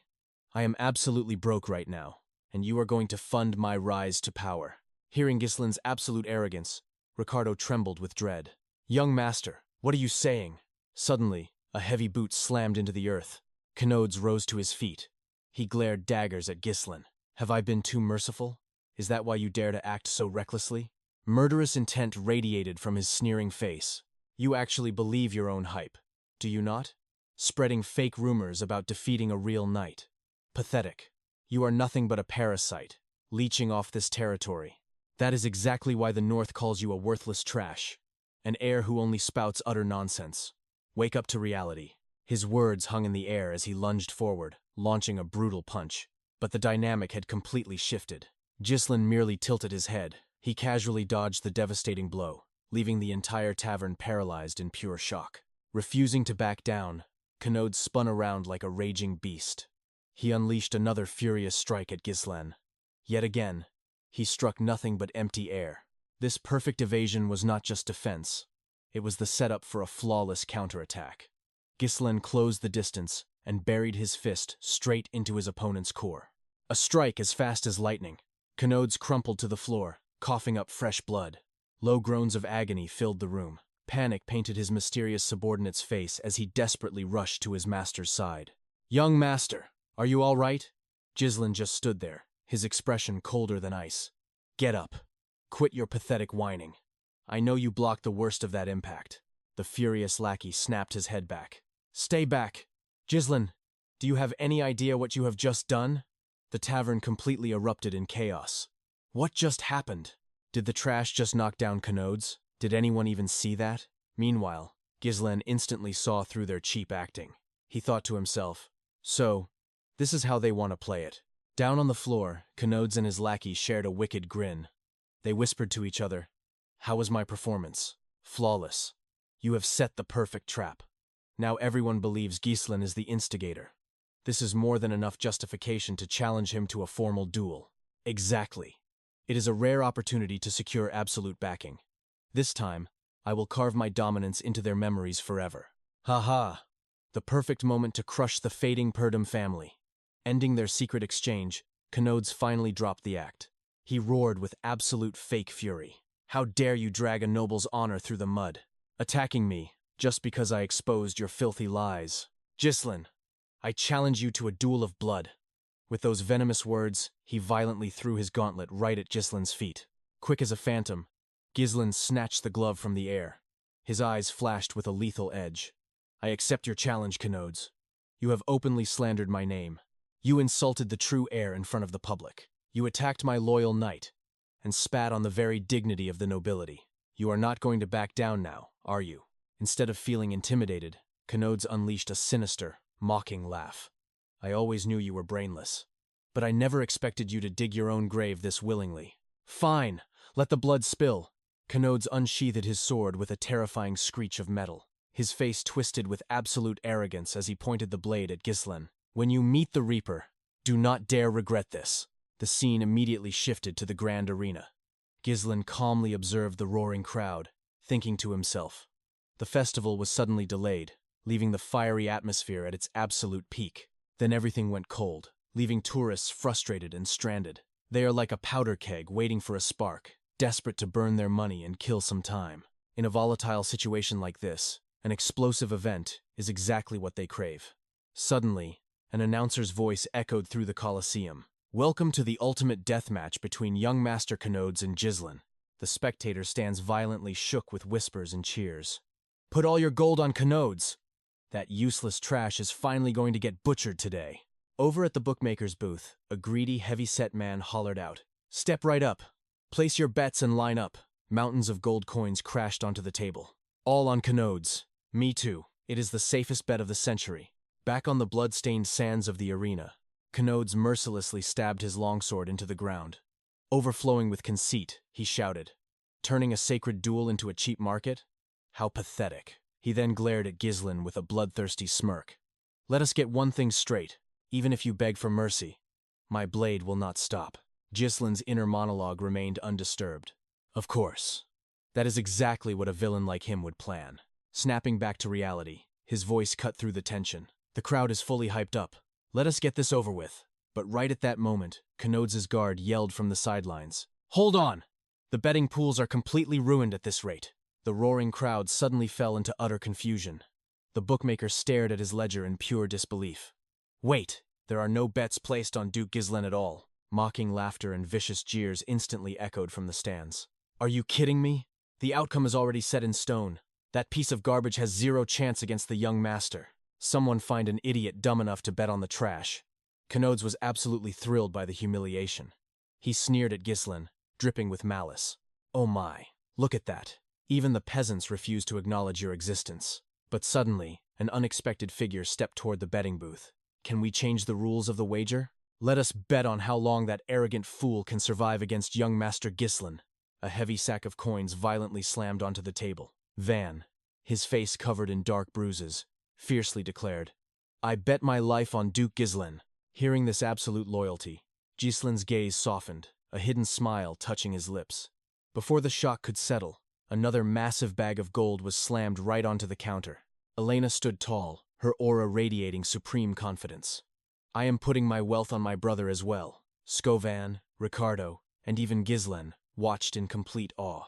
A rabid spectator ground his teeth in pure disbelief. "Wait, is that Lady Elena?" Ignoring the murmurs, Elena coldly glared at the greedy bookmaker. "Is this amount sufficient for your little game?" Berinda nervously interrupted from the side. "Please remember that I heavily advised against this, my lady." The bookmaker's eyes sparkled with overwhelming greed as he nodded. "Ah, yes. This is more than enough to balance the scales." Quenoude scowled at the distraction, clearly impatient. "Hurry up! Do not test my patience any further." Immediately, the referee's booming voice commanded the arena. "Fighters, prepare your stances." Ghislain calmly tilted his head and asked Quenoude's, "You do realize I am technically older than you, right? It would be incredibly embarrassing if I attacked first." Quenoude's twitched in pure rage, his pride utterly shattered. "What did you just say to me?" The moment those words left his mouth, Ghislain effortlessly drew his blade. He spun the steel with deadly precision, carving elegant arcs through the air, before dropping into a legendary martial stance. His eyes glowed with a predatory glint as he smirked. "Come at me, little boy." Veins popped on Quenoude's forehead as he violently smashed his blade against the stone. "It is way too late to act like an elder now, you piece of trash." Instantly, the referee dropped his hand. "Let the battle begin." In a split second, Quenoude shattered the earth beneath his boots. He launched himself high into the sky, bringing his sword crashing down with devastating, explosive force straight toward Ghislain. But the hidden master was not a man to be trifled with. Ghislain lazily raised his blade horizontally, casually parrying the earth-shattering strike without breaking a single drop of sweat. Enraged by the effortless block, Quenoude screamed like a madman. "You are trying way too hard to save face." He wildly swung his sword to repel Ghislain's guard, then instantly grabbed his own blade, aggressively thrusting the deadly pommel straight at his opponent's face. But with a frame built for pure speed, Ghislain slipped through the attack like a phantom. Boiling with rage, Quen slammed his foot into the arena floor. The heavy impact shattered the ground, sending jagged wooden splinters erupting into the air. The audience lost their minds at this terrifying display of raw power. Cheers erupted from the stands, as expected of young Master Can. That absolute trash cannot even survive a second strike, soaking in the adoration of the ignorant crowd. A twisted, psychotic grin stretched across Can's arrogant face.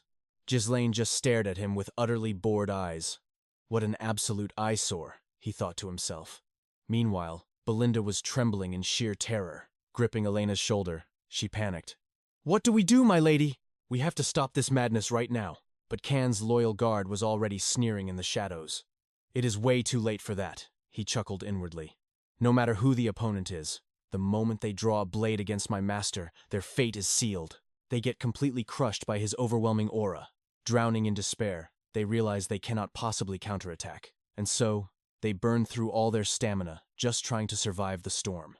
And when their lungs burn and their legs give out, that fatal opening appears, leading straight to their death." Quen truly believed his victory was set in stone. Dripping with arrogance, he taunted his opponent. "I will admit, you are like a slippery little rat.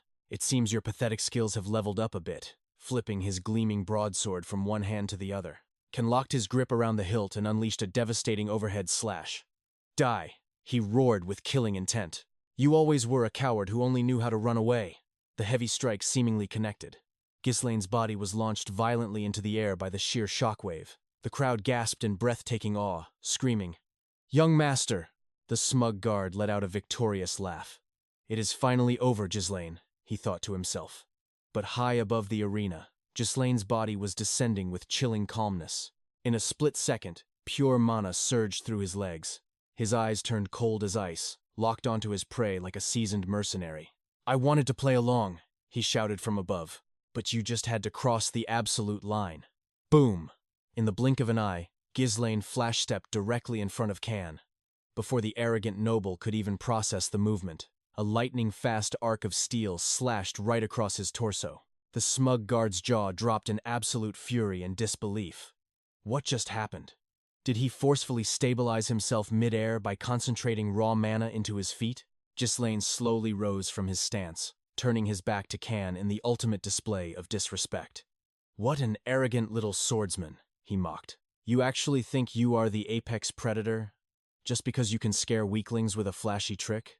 Then, he slowly turned his head, piercing Can with a gaze that felt like the Grim Reaper itself. "Let me open your damn eyes to reality." Can's face twisted into an ugly mask of pure, unadulterated rage. "Is that so?" Can roared, spitting venom. "How exactly are you going to teach me a lesson?" Blinded by fury, he recklessly charged forward, wildly swinging his blade to decapitate Ghislaine. But his opponent was already a ghost. Ghislaine fluidly sidestepped, snapping a brutal kick right into the hilt of Can's sword. Launching himself into the air, he executed a flawless 360-degree spin, raining down a relentless barrage of heavy slashes upon Can's defenseless body. Sticking a flawlessly badass landing, the humiliation pushed Can past his breaking point. Howling like a rabid beast, he hoisted his greatsword and lunged for a desperate thrust right at Ghislaine's heart. But Ghislaine effortlessly vaulted into the air, crushing Can's blade directly into the dirt beneath his boots. Moving faster than the eye could track, he pressed his own cold steel directly against Can's throbbing neck. As the dust settled, the crowd stared at Can's body, now covered in a web of bloody cuts. A stunned silence fell over the arena before absolute chaos erupted. What in the world just happened? Duke Ghislaine's martial arts have reached an insane level. Hold on, is the underdog actually going to win this? Damn it all, I bet my entire life savings on young Master Can.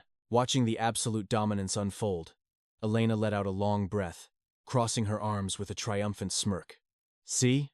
I told you so," she said to Belinda. Meanwhile, Can's personal guard was sweating bullets, trembling in sheer horror. Can stared down at the stinging cuts across his body, his mind spinning in denial.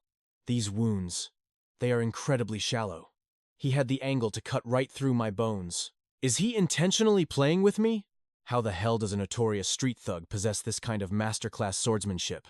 Meeting Can's trembling gaze, Ghislaine coldly dropped his weapon, letting it clatter onto the stone floor. "A skill gap this massive is just boring," he sneered. "From now on, I will fight you barehanded." Hearing such staggering arrogance, Can gnashed his teeth like a wild animal, growling in pure rage. "What did you just say?" Ghislaine did not even blink.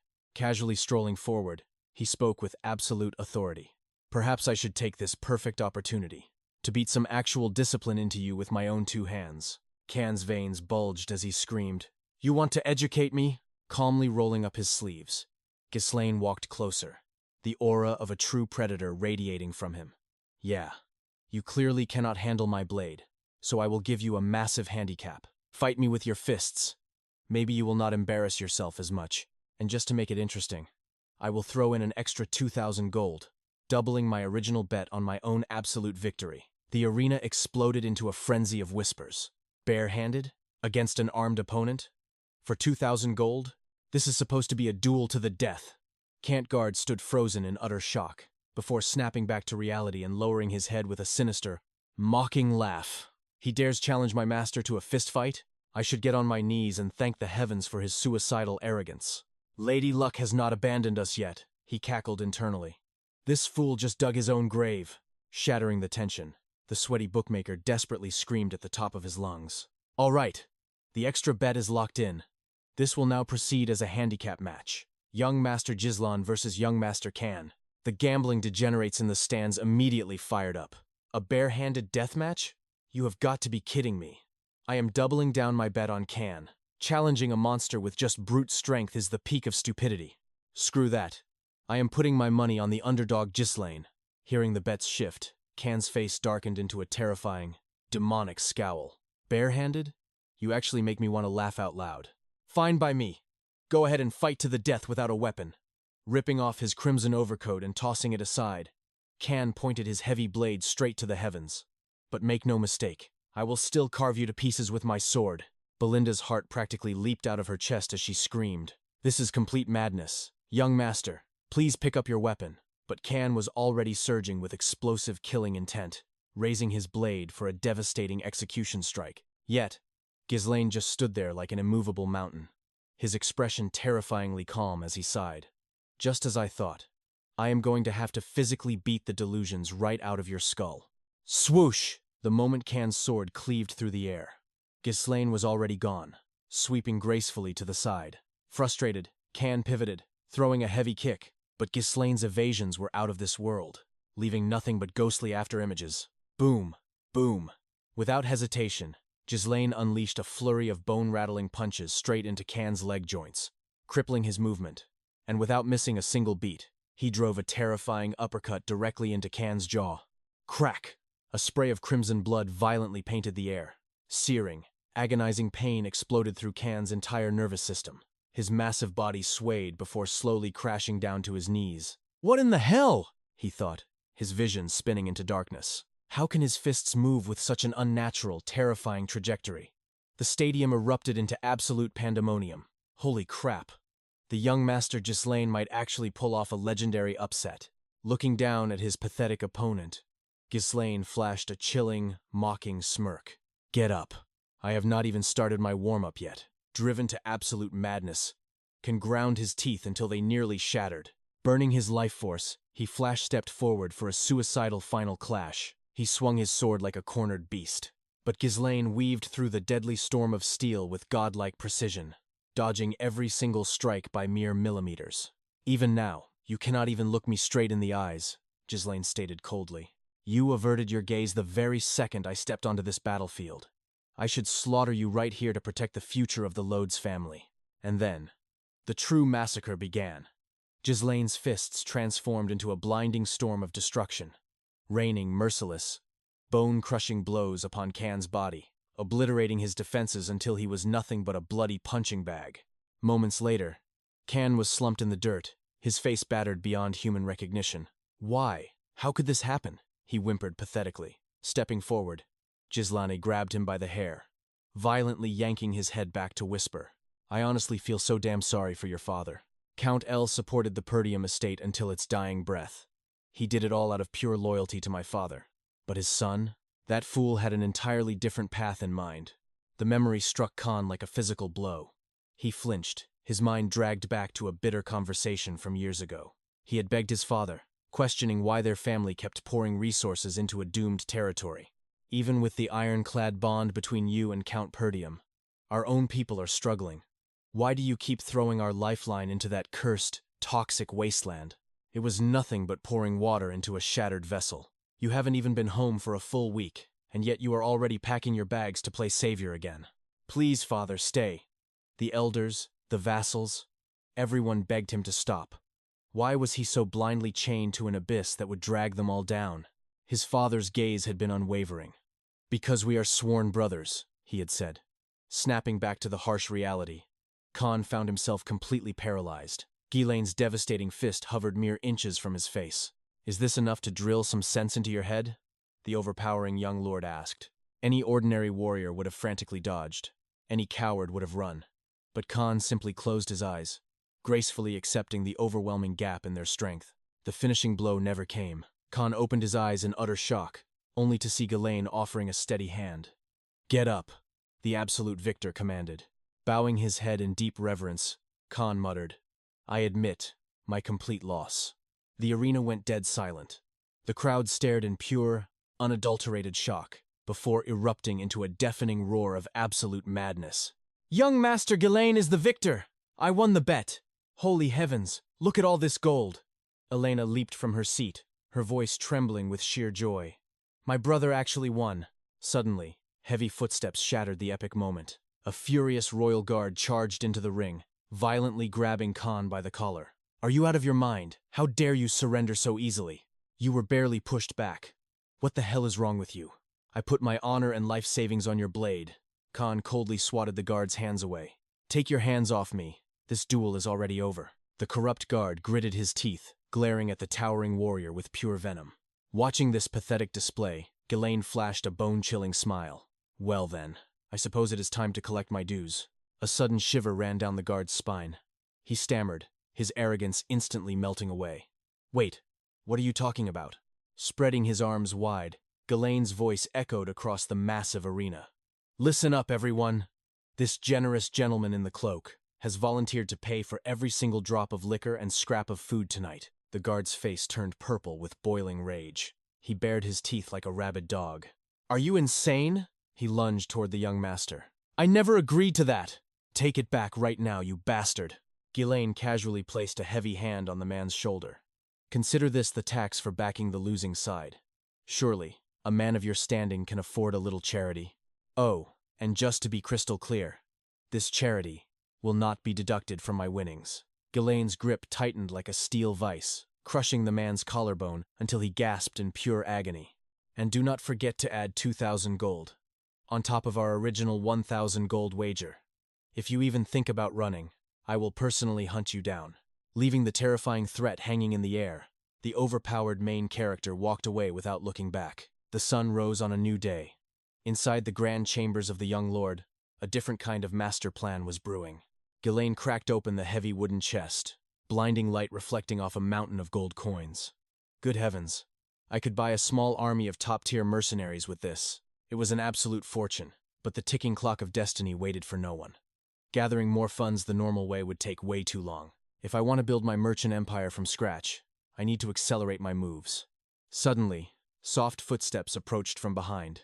Elena and his loyal maid, Belinda, had quietly entered the room. Ghislaine spun around, his legendary aura shifting into a deadpan stare. What do you two want? Elena's eyes sparkled as she stared at the glowing treasure. Brother, what are you planning to do with all that wealth? Ghislaine raised a skeptical eyebrow. Do you want an allowance? Elena twirled her hair, acting like an innocent angel. Oh, stop it.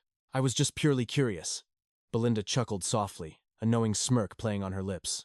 Oh, it is quite obvious what our young master intends to do. Lady Elia's grand birthday banquet is fast approaching.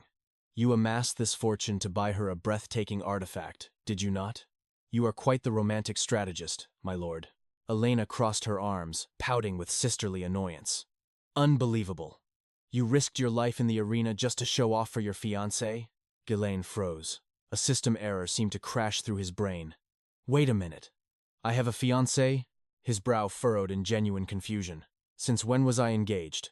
Belinda hid her smile behind her hand, teasing the supposedly shy protagonist. Oh, please. Are you playing the amnesiac card just to hide your blushing face? Elena sighed heavily, looking at her brother as if he were a hopeless case. We are talking about Elia, the precious jewel of the 𝒂𝒊𝒏𝒄𝒆𝒏 County. The name struck Ghislaine's memory like a lightning bolt. Amelia 𝒂𝒊𝒏𝒄𝒆𝒏, the flawless noblewoman, adored by the masses for her angelic kindness and humble grace. But Ghislaine knew the bloody truth. In the future, that same saint would ignite a catastrophic rebellion. She would become the absolute nightmare known as the Witch of the North. Allied with the treacherous Duke Delphin, she would orchestrate a symphony of destruction. Together, they would sing the requiem of the Perdium family's total annihilation. Shaking off the dark visions of the future, Ghislaine swiftly pivoted the conversation. Belinda, when is the patriarch expected to return? The maid bowed politely. Roughly within a week, my lord. Ghislaine's mind raced. 1 week, huh?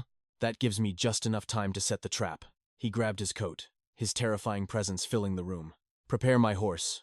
I am paying a visit to the 𝒂𝒊𝒏𝒄𝒆𝒏 territory. Belinda panicked, waving her hands. Wait, my lord. It is way too early for her birthday celebration. Why the sudden rush? Ghislaine glanced over his shoulder, his eyes glowing with ruthless ambition. I am not going there to give a gift. I am going there to collect my money. Meanwhile, deep within a shadowy alleyway of the capital, a striking woman knelt in the dirt. Dark tattoos coiled across her chest, and a sinister spider mark rested near her lips. With terrifying gentleness, she placed a pair of tiny shoes on the cold ground. She looked up at a shivering beggar boy, her voice dripping with fake honey. Here, little one. The boy's eyes widened in pure awe. Lady Elia, he cried out in absolute joy. Amelia offered a saintly smile. In my city, the only one who should ever walk barefoot is me. Her gaze then snapped to the heavily armed guards, turning instantly cold and commanding. Provide them with warm food and safe shelter. Right now. Within seconds, massive crates of high-grade supplies were distributed to the starving slums. As her lavish carriage rolled away, the streets erupted into a chorus of absolute worship. Thank you, our holy savior. The brainwashed masses cheered for the hidden serpent. Later, within the heavily guarded gardens of Count 𝒂𝒊𝒏𝒌, an elite mercenary named Byrne knelt on the grass like a loyal hound. He was carefully washing the dirt from Amelia's bare toes. He looked up, his eyes full of twisted devotion. "You have worked too hard today, my queen." Amelia scoffed, her saintly mask shattering into pieces. "My foolish father demands absolute loyalty through fear, but he does not understand human nature. These mindless sheep will blindly die for anyone who throws them a warm blanket and a piece of stale bread." Byrne offered a venomous smile, his mind calculating the political chessboard. "With this masterpiece of manipulation, the hearts of the capital belong solely to you. This will be your ultimate weapon in the bloody war for succession." Amelia paused for a split second. Then, bam! She viciously kicked her wet heel straight into Byrne's face. Looking down at him with supreme arrogance, she demanded, "Never mind that garbage. Tell me about your hidden duel with the Northern Swordmaster." Trembling in pure terror, the elite fighter bowed his bloody face to the dirt. "Please forgive my incompetence, master. I deliberately held back my aura to avoid unwanted eyes. If I had slaughtered him there, your divine actions would have drawn the attention of the royal spies. It is not yet time to bare our fangs to the world." Desperate for her approval, Byrne gently grasped her flawless foot and planted a sickeningly devoted kiss upon it. "My blade, and my soul, and belong only to you." A twisted thrill flashed through Amelia's dark eyes. "Is that right? Then what exactly have I raised you to be, my little pet?" She roughly grabbed his chin, pulling his face dangerously close to hers. "Listen to me carefully. Never show me weakness again." "Oh, and what is the status of the Merchant Alliance?" Byrne's eyes flashed with absolute fanatic confidence. "If you are referring to the IAM Guild, my lady, consider them already resting in the palm of your hand. They are currently funneling materials, rebuilding the ruined Beast Forest outpost, the very same fortress that the Orc horde nearly wiped off the map near 𝒂𝒏𝒌. In other words, we are bleeding them dry, siphoning every single coin of support funds that Count 𝒂𝒊𝒏𝒌 sends to 𝒂𝒏𝒌 each year. We have even poached all their stray soldiers and rogue knights. These are hardened veterans, elite mercenaries forged in the bloody camps of the MANHWA tribe." Amelia smirked, her eyes gleaming with absolute satisfaction. "Excellent. Keep playing the part of a harmless merchant guild until our forces are fully awakened. Our true identities must remain hidden in the shadows." Suddenly, the heavy doors cracked open. A trembling servant bowed deeply. "Excuse me, my lords." Byrne stepped forward, his massive frame radiating pure intimidation. "The madam is resting. How dare you interrupt us?" The servant swallowed hard, his voice shaking. "My apologies, but word just arrived from the main gates. Lord Ghizlen of 𝒂𝒏𝒌 has breached the perimeter." Amelia's elegant mask slipped for a second. "Why is that useless trash here?" Cold sweat poured down the servant's pale face as he kept his eyes glued to the floor. "He claims he has urgent guild business to discuss." Cut to Amelia's grand reception room, a lavish space dripping with unimaginable wealth and gold-plated arrogance. As Amelia coldly took her seat, Ghizlen offered a nonchalant wave. "Greetings, Amelia." Her eyes narrowed into deadly slits, barging in without an invitation. "Have you completely lost your mind? Did you leave your aristocratic manners in the gutter?" Ghizlen just flashed an easy, maddening smile. "Your birthday is just around the corner. I thought I would drop off your gift a little early." He casually tossed a single, striking flower onto the polished table. "I found this little beauty from a frontline mercenary guild. The scent of blood and ash on it is just delightful. I think I will be doing all my shopping there from now on." "Now, what was the name of that guild again?" "Ah, right. The 𝒂𝒂𝒏𝒌 Guild." Amelia shot up from her chair, her composure completely shattering. "I have no idea what nonsense you are spouting." She turned her back, her voice dripping with venom. "Leave the gift and get out of my sight." But the room's temperature suddenly plummeted. Ghizlen's playful smirk vanished, replaced by an overwhelming, suffocating, killing intent. "Sit down, Amelia 𝒂𝒊𝒏𝒌."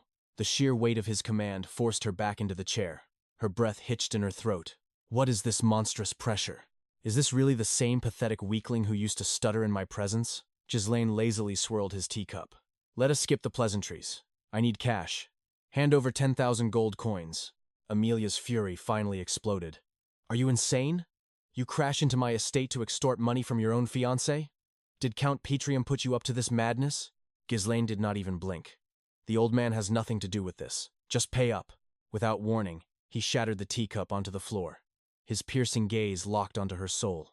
"Besides, We both know this marriage is a sham. You are already betting that lapdog night outside, are you not? Once you steal the family throne, you will just throw me away anyway. But imagine the scandal. If the capital found out you are secretly raising a private mercenary army for the Refhouse succession war. Amelia's aura flared, her eyes glowing with bloodthirsty madness. Ghislaine! Even as a joke, you have crossed a line that leads straight to the grave. A dark chuckle escaped his lips. Relax, your little rebellion is safe with me, as long as my pockets are heavy. I would rather burn in hell, she spat back. Suddenly, the heavy oak doors burst open.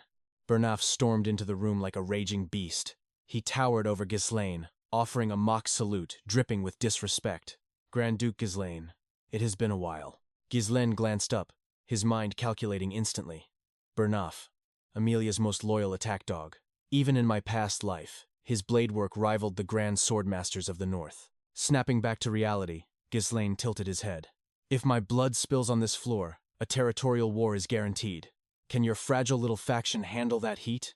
Amelia scoffed coldly. It is quite simple. A deranged intruder breached my home and was put down by my loyal guards. That is the truth the world will swallow. Do it, 𝒂𝒏. Erase this trash. The massive knight drew his greatsword, the steel singing a deadly hum. Ghislaine cracked his neck, a predatory glint flashing in his eyes. If they are playing for keeps, I suppose I should drop the act and have some fun. He casually reached for his own blade resting by the chair, but his awakened senses flared. A micro-vibration echoed from the shadows behind him. The decorative armor in the corner rattled violently. Boom! The steel plates shattered as a hidden assassin burst forth like a coiled viper. Daggers aimed perfectly at Ghislaine's spine. But an overpowered main character never gets caught lacking. Ghislaine dropped into a flawless backward roll, kicking his heavy armchair into the air. The assassin's poisoned blade sank deep into the wood instead of flesh. Using the momentum, Ghislaine launched a devastating front kick right into the assassin's gut. The impact launched the Shadow Walker and the chair halfway across the room like broken toys. Amelia and 𝒂𝒏 froze, their jaws practically hitting the floor. Dusting off his coat, Ghislaine turned back to them with a demonic grin. Preaching about high society manners, yet you hide rats in your walls for cheap sneak attacks? Your hospitality is absolute garbage. Without missing a beat, Ghislaine drew his steel and launched himself at 𝒂𝒏 like a lightning bolt. He unleashed a ferocious horizontal slash, but the hulking knight brought his greatsword up to parry. Sparks flew as their blades clashed. Ghislaine's eyes burned with mocking fire. Does the House of Refhouse know nothing of honorable combat? 𝒂𝒏 gritted his teeth, pushing back with brute strength. Do not speak of honor, Grand Duke. You barged into our domain and insulted my lady. Vermin like you do not deserve the grace of a knight's duel. Shattering the deadlock, 𝒂𝒏 roared. He channeled his aura, executing a lethal, armor-piercing thrust straight at Ghislaine's heart. A millimeter from death, Ghislaine pivoted like a phantom, the blade grazing his coat. He instantly retaliated with a brutal axe kick to the giant's chest, forcing 𝒂𝒏 to skid backward. The knight clutched his ribs, his mind racing. Grand Duke Ghislaine, they said you were just a useless, arrogant fool. But this footwork, this combat sense, you are no amateur. Amelia slammed her hands on the table, screaming in pure panic. What are you doing, 𝒂𝒏? Are you really struggling against this street rat? The knight bowed his head in shame. Amelia's face twisted into a mask of absolute fury. Sever his head from his shoulders immediately. Prove that you are my ultimate sword. 𝒂𝒏's muscles bulged as he gripped his massive blade with both hands. I will not fail you again, my lady. He leveled the razor-sharp steel straight at Ghislaine, his eyes practically bleeding with bloodlust. Come on, step into your grave. Ghislaine just smirked, a dark shadow falling over his eyes. A mere lapdog barking orders at a dragon? I was holding back to preserve your corpse, 𝒂𝒏 bellowed. But if you want to be minced meat, I will gladly oblige. He erupted into a frenzy of steel. A tempest of deadly slashes rained down from every angle. Yet, Ghislaine parried every single strike with terrifying ease. Watching from the sidelines, Amelia felt her blood run cold. Impossible. How is a piece of trash like Ghislaine fighting on equal footing with a master swordsman like 𝒂𝒏? Amidst the storm of clashing metal, Ghislaine analyzed his opponent. So that is his trick. He is flooding his body with raw mana to force-match my reaction speed and block my techniques. Panting heavily, 𝒂𝒏 took a step forward, his arrogance returning. Grand Duke, you are light years away from the pathetic rumors. I suppose you never truly know a man's depth until your blades cross. Ghislaine wiped a bead of sweat, his battle instincts dialed to the max. He is getting troublesome. Those rapid thrusts with a narrow blade, combined with targeted head strikes, it is throwing off my perception of distance and timing. The real fight begins now.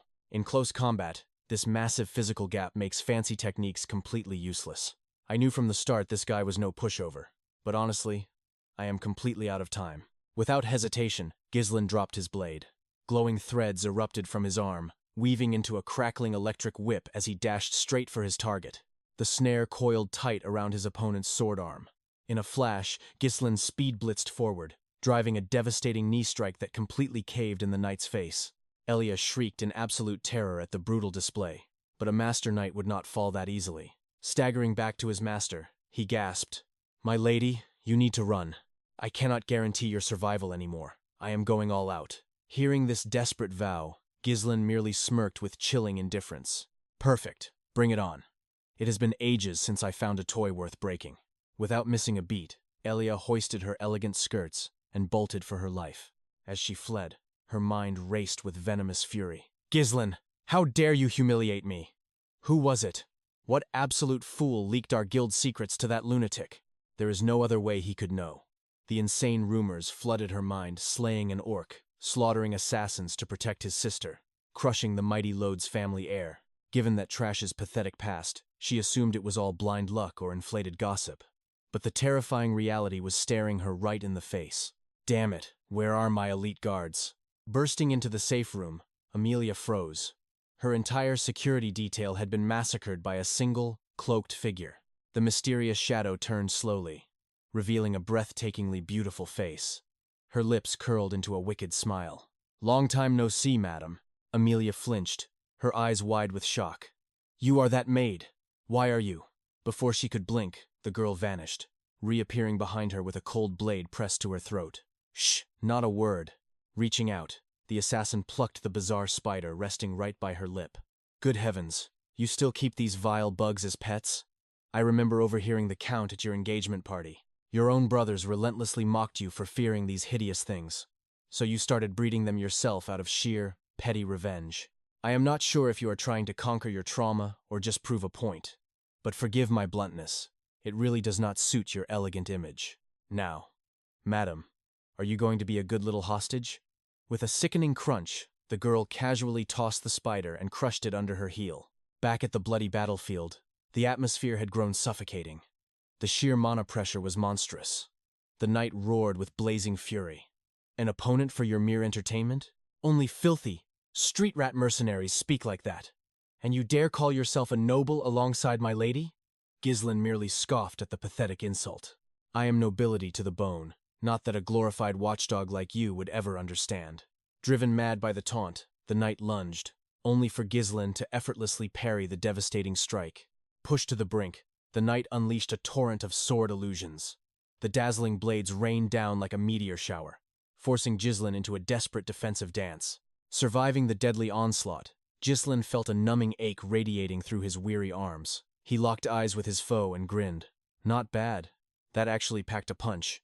In the next heartbeat, ancient power awakened within him. Ghislaine unlocked his third core. His body became an absolute blur, leaving a trail of phantom after-images in his wake. He rocketed toward the knight with overwhelming, unstoppable force, his strike aimed dead center at the man's skull. But right before the lethal impact, a voice echoed, "Hold it right there." The mysterious shadow assassin had arrived with her captive. Elia sobbed in utter defeat. "Take it. 10,000 gold. Just take the money and rot in hell." Ghislaine clicked his tongue. "Wow, what a buzzkill. Why did you not just pay up when I asked nicely?" He slowly lowered his death-dealing blade. The cloaked girl chuckled at the destruction. "Goodness, you two wrecked this place like an old married couple having a spat." "Young master, your prize," she said, stepping forward gracefully. Ghislaine casually wiped his blade. "Just a minor disagreement over manners." "Oh, but I have terrible news for you, my dear Elia. The penalty fee just doubled to 20,000 gold." As the overpowered duo vanished into the night, a soul-crushing silence swallowed the ruined mansion. Surrounded by the slaughtered bodies of her elites and the wreckage of her pride, Elia let out a blood-curdling scream, shattering a priceless vase against the floor. The battered knight dropped to his knees in shame. "Forgive me, my lady. He is a monster, completely unlike the rumors." In a fraction of a second, his mana output absolutely dwarfed a high-ranking knight. A murderous, venomous aura leaked from Elia. "You have changed, you bastard. 𝑺𝒊𝒏𝒈." The knight hesitated before asking, "Should we report this catastrophic failure to Duke Delphin?" Elia violently grabbed him by his blood-stained collar. "Watch your pathetic mouth. Do you have any idea what kind of demon the Duke is? If word of tonight's humiliating defeat reaches him, our heads will roll before dawn. I betrayed my own father to back his rebellion. In exchange, he promised to help me crush the 𝒂𝒏𝒈 family. If this treason leaks, my own brothers will butcher me. If the High Council uncovers my secrets, they might already know about our dark pact. Whatever it takes, whatever the cost, 𝒔𝒊𝒏 must die." Grasping the terrifying gravity of the situation, the knight nodded grimly. "Understood." Elia's eyes narrowed with venom. "What is his physical condition?" "He took several hits, including a deep gash to his shoulder," the knight reported. "Pushing his mana core to that explosive limit will undoubtedly leave his body extremely vulnerable. We cannot use our official knights if we want to erase all traces of this." A sinister, twisted smile crept across Elia's face. "This is exactly why I raised those little monsters in the shadows." A chill ran down the knight's spine. "You cannot possibly mean." Elia strode toward the grand war table, slamming a crimson marker onto the map. "Bloodthirsty veterans of the underworld.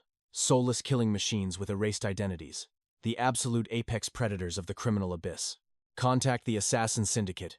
Handpick 18 of their most lethal aura masters and deploy them." Staring at the tactical pin, the knight realized her genius that narrow ravine was the only route back to 𝒂𝒏𝒈 territory. It was a natural death trap. The perfect, isolated graveyard to butcher an overpowered heir without leaving a single trace behind. Snapping to attention, he bowed deeply. "I will prepare the ambush immediately." Amelia's voice dripped with pure hatred. "That arrogant bastard will pay for this humiliation with his life." Meanwhile, safely inside a moving carriage, 𝒔𝒊𝒏 was casually patching himself up. His loyal vassal looked on in sheer panic. "Young Master 𝒔𝒊𝒏, are you severely wounded?" "Relax, old man.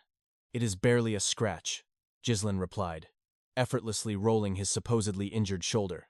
Deep down, he smirked. The cut was shallow, a minor inconvenience for flexing his true power. Acquiring 20,000 gold from that arrogant noble is more than enough to rebuild our ruined lands. We just fast-tracked our master plan by several years. It would be incredibly simple to just erase Lady Elia from existence. But sparking a chaotic territorial war right now is a foolish move. I cannot let a momentary burst of bloodlust jeopardize my entire domain. The border is currently crumbling under a devastating stalemate. With the barbarian invasion pushing our limits, this is our golden opportunity to launch a massive counterattack and turn the tide. My knowledge of the demonic cult's absolute secret will keep you on a very tight leash, Amelia. I am going to squeeze every ounce of usefulness out of you." Noticing her master's terrifying silence, Belinda carefully interrupted his thoughts. "Everything unfolded exactly as you predicted, young master, did it not?" 𝒔𝒊𝒏𝒈's eyes remained cold as he offered a simple nod. Emboldened, Belinda continued her report. Their strategy was simple. The moment the clash echoed from inside, we were to subdue the royal guard. That commotion would flush Lady Elia out of hiding, making her the perfect hostage. 𝒔𝒊𝒏𝒈 shrugged off the threat with absolute indifference. "Is that so? But I already entrusted that trivial task to Lord Fergus." Suddenly, a catastrophic pain erupted from his core, as violent arcs of crackling lightning whipped around 𝒔𝒊𝒏𝒈's body. The lord panicked, his face draining of color. "Young master, are you all right?" 𝒔𝒊𝒏𝒈 stared at his blood-soaked palm, his mind racing. "This is the third time. Is my fragile mana core shattering once again?" The backlash was significantly milder than his previous explosive awakening. "But bleeding out every time I unleash my aura is absolutely unacceptable. I must expand my mana pool immediately." Suddenly, Belinda seized his wrist. Channeling some mysterious medical arts, she checked his pulse and instantly brandished a silver needle. "Your mana circuits are in absolute chaos." Without a second of hesitation, her hands blurred, striking his blocked acupoints with terrifying precision. Minutes faded into a heavy silence. 𝒔𝒊𝒏𝒈 exhaled a long breath, staring at his stabilized hand in pure disbelief. "My clogged mana pathways. They are actually opening. This level of needlework requires an absolute master's understanding of spiritual energy. Mother brought her in, so I knew she was hiding something. But a special physique? Why would a grandmaster of the healing arts hide her identity in a backwater territory like this? Well, a sovereign can never have too many hidden experts. The powerful figures I have encountered so far are merely the prologue to this legendary life. Shattering his inner monologue, Belinda pressed him. Young master, my loyalty is absolute. I will follow you into hell itself. But you must tell me, why extort such a massive fortune from Lady Elia? Ghislaine's gaze remained icy. My grand design requires vast capital, and unfortunately, she is the only fat sheep in this barren land. Belinda's jaw practically hit the floor. Excuse me? We danced on the edge of a blade to secure that gold, and that is your only reason? If Count Zephyr catches wind of this extortion, it will spark an all-out war. A wicked smirk crossed Ghislaine's face. Relax. Elia's pride is shattered. She is too terrified to breathe a word to her father. Do you doubt my absolute control? Belinda chuckled, disarmed by his overwhelming confidence. Of course not. But surely, the loyal subordinate who just saved your life deserves to know where this mountain of gold is going. His playful demeanor vanished, replaced by an oppressive aura. The demonic beast forest. I am going to conquer that cursed abyss. Lord Fergus recoiled in sheer horror. Madness, young master. That death trap has swallowed every expedition since your great-grandfather's era. But Ghislaine sliced through the panic with an icy tone. Lord Fergus, report on the shadow mission I assigned you before we breached the city gates. Trembling under that terrifying pressure, the old knight bowed. Yes, my liege, the target is exactly where you predicted. But, are you certain he is the one? He looks like a walking corpse. Ghislaine's eyes gleamed with a predator's excitement. As long as he draws breath, he is useful. We move out immediately. Belinda flared up, physically blocking his path. Absolutely not. Your Monocore is fragile glass right now. Wandering into unknown danger is pure suicide. Ghislaine met her fiery gaze effortlessly. Belinda, think. We just humiliated Lady Elia and crushed her pride. Do you honestly believe her hunting dogs will simply let us walk away? Rolling up her sleeves to reveal deceptively powerful muscles, Belinda scoffs. Please, young master. I crack skulls for breakfast, and Lord Fergus is a seasoned knight. We will annihilate any assassins they send. A faint smirk graced his lips. Your bloodlust is appreciated, Belinda. But slaughter is not your assigned role in my grand chess game. We need a true monster for this. I require an unstoppable vanguard, and I know exactly where the beast is sleeping. Soon, they arrived at a rotting, miserable shack at the foot of a desolate mountain. Ricardo stepped up, pounding his fist heavily against the wood. When silence answered them, Belinda narrowed her eyes in sheer skepticism. A legendary bloodline? Living in this garbage dump? Are you sure we are not chasing ghosts? The Lord furiously scratched his head. I swear on my sword, these are the exact coordinates. Suddenly, the decaying door groaned open. A decrepit old man with wild, snow-white hair glared through the crack. His voice was a lethal, rumbling growl.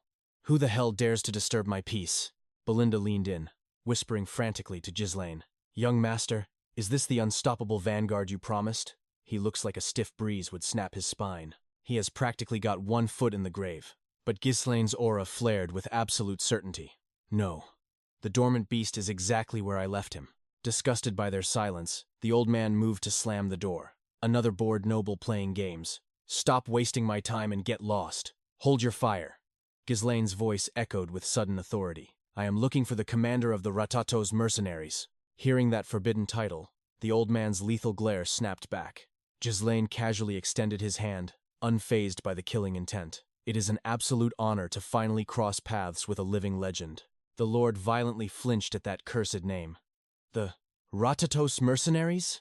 Ricardo's face drained of all color as he realized the truth. Are you insane? That is the legendary Phantom Squad. A ruthless syndicate where only absolute weapon masters were granted entry. They disbanded years ago, but their blood-soaked legacy still terrifies entire kingdoms. Every single knight alive was taught to fear their banner. And the apex predator who commanded them was the war god himself, Gillian. Swoosh! Without a single warning, a heavy battle axe obliterated the air, rocketing straight for Ghislaine's skull. With casual grace, Ghislaine merely tilted his head, letting the steel breeze past his cheek. His companions froze in sheer, unadulterated terror. Gillian stomped forward, a terrifying bloodlust erupting from his frail frame. So, you know my true identity? Speak your business before I sever your head. Belinda instantly drew her twin daggers, matching his deadly aura. Fall back, young master.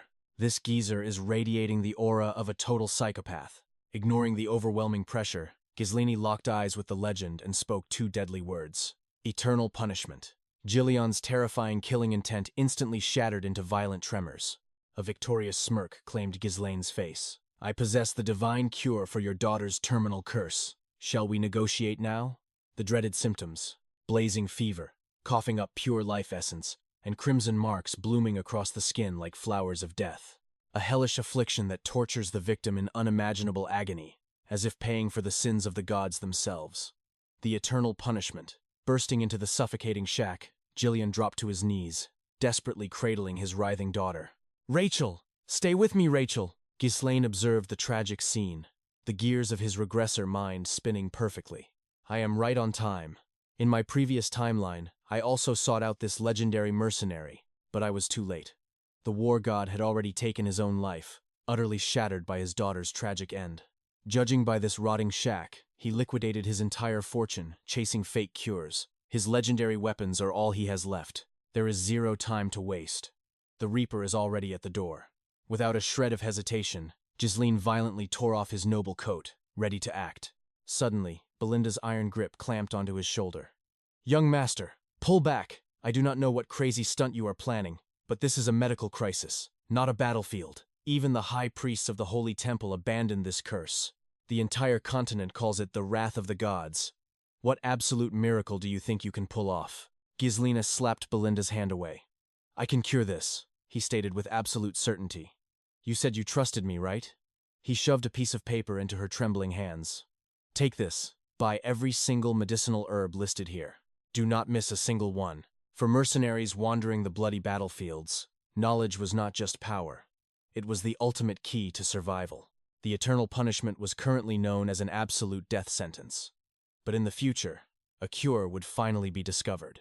A cure so shockingly simple, it turned the entire continent upside down. That was why the recipe was permanently burned into my memory. The only catch? The ingredients cost an absolute fortune. The core element was fairy's blessing. We had to crush the fairy's blessing and mix it perfectly with the other herbs.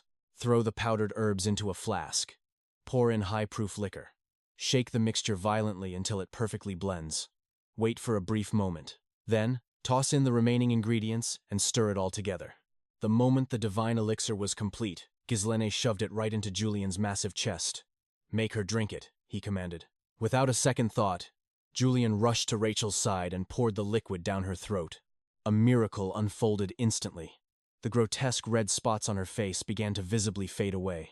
Both the Lord and Belinda gasped in pure shock. The demonic marks. They are actually vanishing. Julian leaned in close to his daughter, trembling with disbelief. Rachel, did this medicine actually work? Just as I expected, Gisline declared with an arrogant smirk.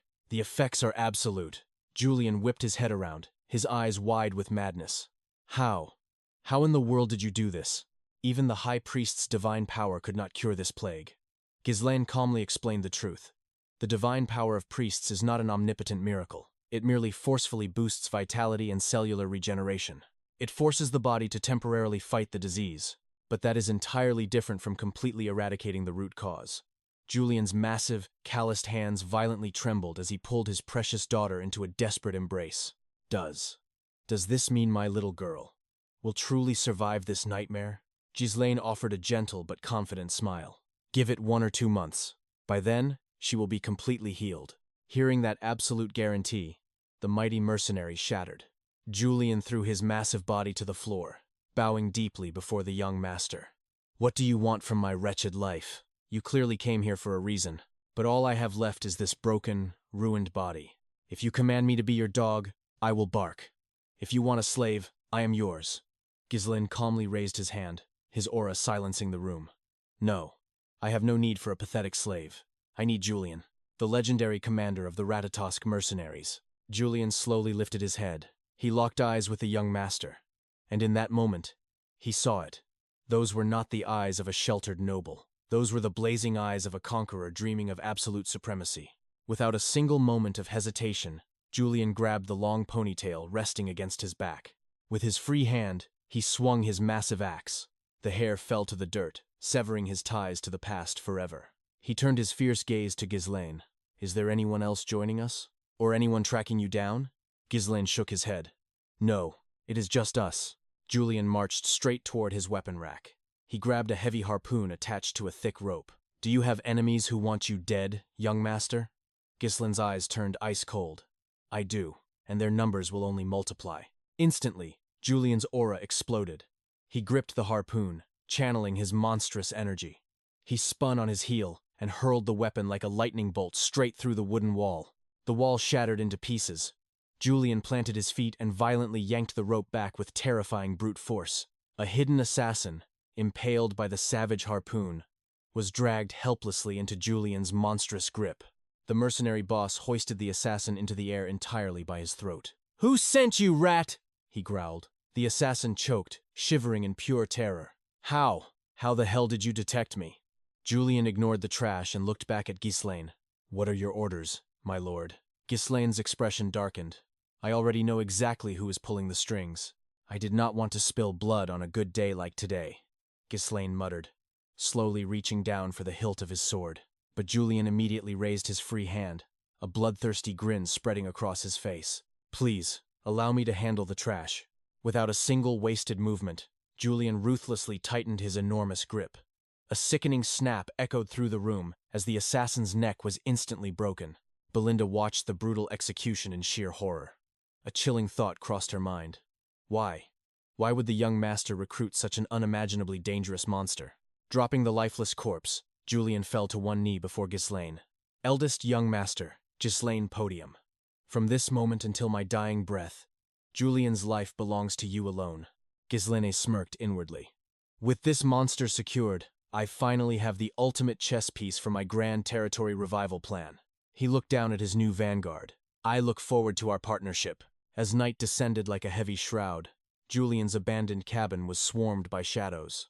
A squad of masked thugs from the Claw Guild was tearing the place apart. What the hell were these idiots thinking? One of the thugs spat out in frustration. 𝒂𝒂𝒏𝒌 sat arrogantly on Julian's old chair. His face was twisted in savage anger as he barked at his useless subordinates. Shut your mouths! Keep your voices down before I cut out your tongues! A subordinate bowed his head in fear. Forgive me, Vice Captain. 𝒂𝒂💏 gritted his teeth. According to the boss's intel, young Master Ghislaine's current forces are absolute garbage. Let alone assassinating our scout. They should not even be able to detect him. So tell me, was our scout a worthless piece of trash? Or was our intelligence completely wrong? The terrified subordinate stuttered. That. Well, it seems the monster Julian has officially joined his ranks. Hearing the absolute worst-case scenario, 𝒂𝒂💏 exploded. He lunged forward, violently choking the messenger. His eyes bulged with pure malice. Are you absolutely sure about this? The thug gasped for air, trembling violently. Yes, I swear I saw it with my own eyes. 𝒂𝒂💏's mind raced with venomous thoughts. Julian, you finally decided to crawl out of your hole. My former captain. Meanwhile, under the veil of absolute darkness, Julian whipped the horses, driving their carriage like a maniac. Inside the violently shaking cabin, Belinda was throwing an absolute fit. This is suffocating. That old man is not even a traveling merchant. Why did he pack all this useless junk? A sword and an axe should be more than enough. Thanks to his hoarding, we had to buy a whole second carriage. Ghislaine chuckled, trying to calm her down. Relax, Belinda. We needed a spacious carriage anyway so Rachel could travel comfortably. Not too far behind them, Foos and Ricardo were struggling to steer the backup carriage. Ghislaine's eyes narrowed with sharp focus. Every piece on the board has a purpose. Just be patient. Right now, escaping this death trap of a ravine is our absolute priority. Belinda leaned in, her voice dropping to a serious whisper. Young master, that rat we caught earlier, the one stalking us in the shadows, he was definitely sent by Lady Elia, wasn't he? Without a doubt, Ghislaine confirmed coldly. Belinda's face twisted into a deep frown. Then we have a massive problem on our hands. The mask that assassin wore. It is the official crest of the Claw Guild. They are an extremely dangerous underworld faction here in Zephyr. Ghislaine raised an eyebrow in mild surprise. The Claw Guild, you say? They are the absolute scum of the earth, Belinda explained grimly. Smuggling, assassinations, illegal narcotics, human trafficking. You name the sin, they commit it. Even worse, their ranks are packed with elite former mercenaries. They are a shadow syndicate, backed by overwhelming military force. 𝒂💏 looked at her with piercing suspicion. You have spent your entire life inside the castle walls. How could a maid possibly know the underworld's secrets in such horrifying detail? Belinda flinched, awkwardly looking away. Well, before I entered the castle, I heard things. Anyway, they are bloodthirsty leeches who never let go of their prey. We must stay on high alert. 𝒂💏 just smiled calmly, glancing toward the driver's seat. Relax. We have nothing to fear. Not when we have Julian. But the very next second, a thick, blinding white fog engulfed their carriage. Julian's battle-hardened instincts screamed. He snapped his head to the side, just as the solid earth violently erupted. A swarm of assassins launched themselves from beneath the ground. Julian instantly reached over his shoulder, drawing his massive blade in a flash of steel. An ambush from beneath the earth? Now that is interesting, he roared. Before the words fully left his mouth, 2 lethal assassins closed the distance, thrusting their merciless, poisoned blades straight toward Julian's heart. But for a legendary mercenary captain, this was child's play. He effortlessly caught the heavy attack with his bare hands. In a flash of steel, he severed the unfortunate thug's arm, before cleaving the man completely in half. Mangled pieces of his enemy rained down behind him. Suddenly, a massive shadow loomed above their carriage. A colossal tree was rigged to crush them. Sensing the deadly trap, Julian shot up. Ambush! He roared. Belinda trembled in absolute terror. We are going to be buried alive. Julian violently yanked the reins, bringing the carriage to a screeching halt, just as the massive trunk slammed into the earth. 𝒂💏 narrowed his eyes, his combat senses sharpening. An ambush. Just as I expected. From the clearing dust, an assassin emerged with a twisted smirk. Well, if it isn't Julian, former captain of the 𝒂𝒏𝒂𝒏 mercenaries. His voice dripped with venom. The pathetic coward who disbanded our entire legendary legion. All for the sake of his daughter. Julian stepped down from the carriage, his expression unreadable as stone. I have no idea who you are. 𝒂𝒏's face twisted in pure, unadulterated rage. My life was ruined because of you. Has your old age rotted your brain so much that you forgot your own flesh and blood comrades? Or are you just playing dumb? Fine. Let me jog your memory, old man. With a vicious wave of his hand, 𝒂𝒏 commanded his bloodthirsty subordinates to strike. 𝒂💏 calmly observed the threat. Do you need my assistance? Julian reached behind his back, his rough fingers wrapping tightly around his battle axe. No need, young master. This trash has business with me. Please sit back and relax. I alone am more than enough. As the mob of assassins closed in on him, the seasoned warrior did not even flinch. He calmly shifted his footing, adopting a flawless battle stance. Boom! A single devastating swing of his axe cleaved the first attacker in 2. The remaining thugs roared in furious disbelief. You decrepit old bastard! How dare you! They swarmed him like mad dogs. But it was a complete massacre. Julian effortlessly severed another arm, followed by a brutal finishing strike that bisected yet another enemy. Blood painted the dirt red. A violent chill crept up 𝒂𝒏's spine. Damn it! His monstrous strength from his mercenary days hasn't faded at all. Suddenly, Julian leaped onto a nearby horse. Unfurling a thick rope attached to his heavy axe, he charged like a beast of war straight toward 𝒂𝒏. But 𝒂𝒏 anticipated the clash, launching himself high into the sky. Anticipating the aerial assault, Julian instantly raised his iron shield. With terrifying velocity and bone-crushing power, 𝒂𝒏 dive-bombed right at the old captain. Clang! The reinforced shield easily deflected the lethal, downward stab. 𝒂𝒏 gritted his teeth in sheer frustration. You already destroyed my future. The least you could do is not get in my way. I am going to rip you apart. The assassin's eyes rolled back in psychotic fury. He instantly whipped out 3 daggers, throwing them deep into the horse's neck. Using Julian's shield as a springboard, he launched himself back into the air. The poisoned beast let out a final, agonizing cry before crashing into the dirt. But Julian was already a step ahead, gracefully dismounting before the collapse. He stood tall, an overwhelming, mountain-like aura exploding from his core.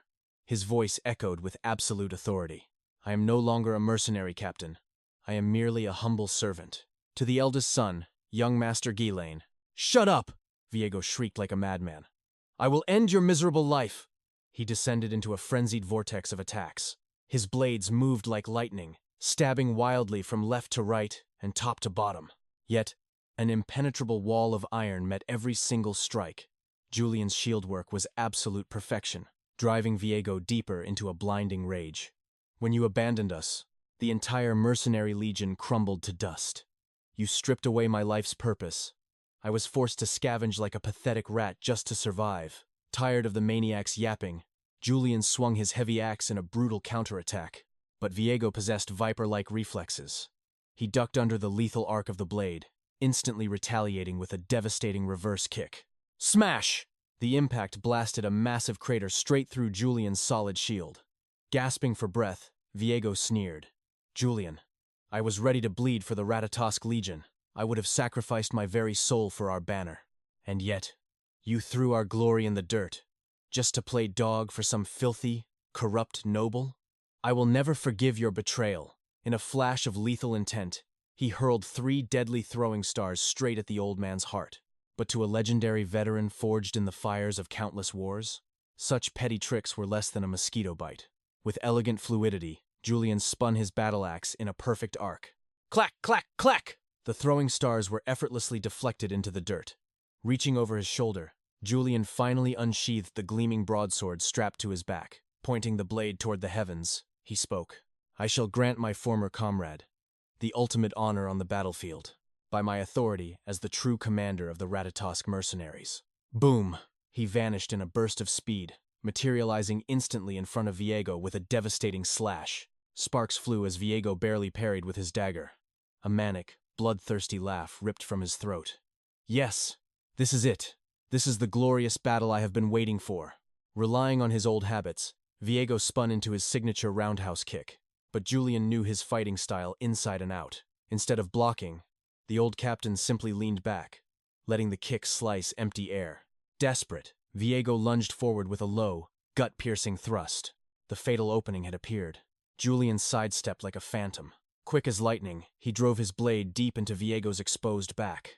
Raising his executioner's axe for the final blow, he whispered softly, I will remember your name, Captain of the 5th Squad, 𝒂𝒂 Valanos. With the bloody conflict finally settled, Ghislaine and Belinda stepped out from the carriage's shadow. Excellent work. If we loot and sell all their high-tier gear, we will make an absolute fortune. Julian calmly sheathed his bloody weapons. Bowing deeply before Ghislaine, he spoke with absolute humility. I apologize for wasting your precious time with unnecessary delays, young master. Ghislaine waved his hand dismissively. Think nothing of it. But inwardly, his eyes were locked onto the old warrior in absolute awe. Julian, his martial prowess is even more godly than the rumors claimed. In my past life, when I left my noble house to survive as a mercenary, it was the legendary tales of this very man that laid the foundation for me to eventually become the mercenary king. Thank the heavens I acted quickly and secured such an unfathomably powerful ally early on. Snapping out of his deep thoughts, Ghislaine looked at the corpse. Did you really remember who that assassin was? Julian quietly held up the dead man's blood-stained dagger. He was an old comrade from a lifetime ago. Ghislaine's heart skipped a beat as the word echoed in his mind. An old comrade. Who? Juzzand. A wave of profound nostalgia crashed over him. I wonder where my own comrades from my past life are right now. They must be living their own separate lives, completely unaware of me. But fate is a funny thing. One day, our paths will cross again. I just know it.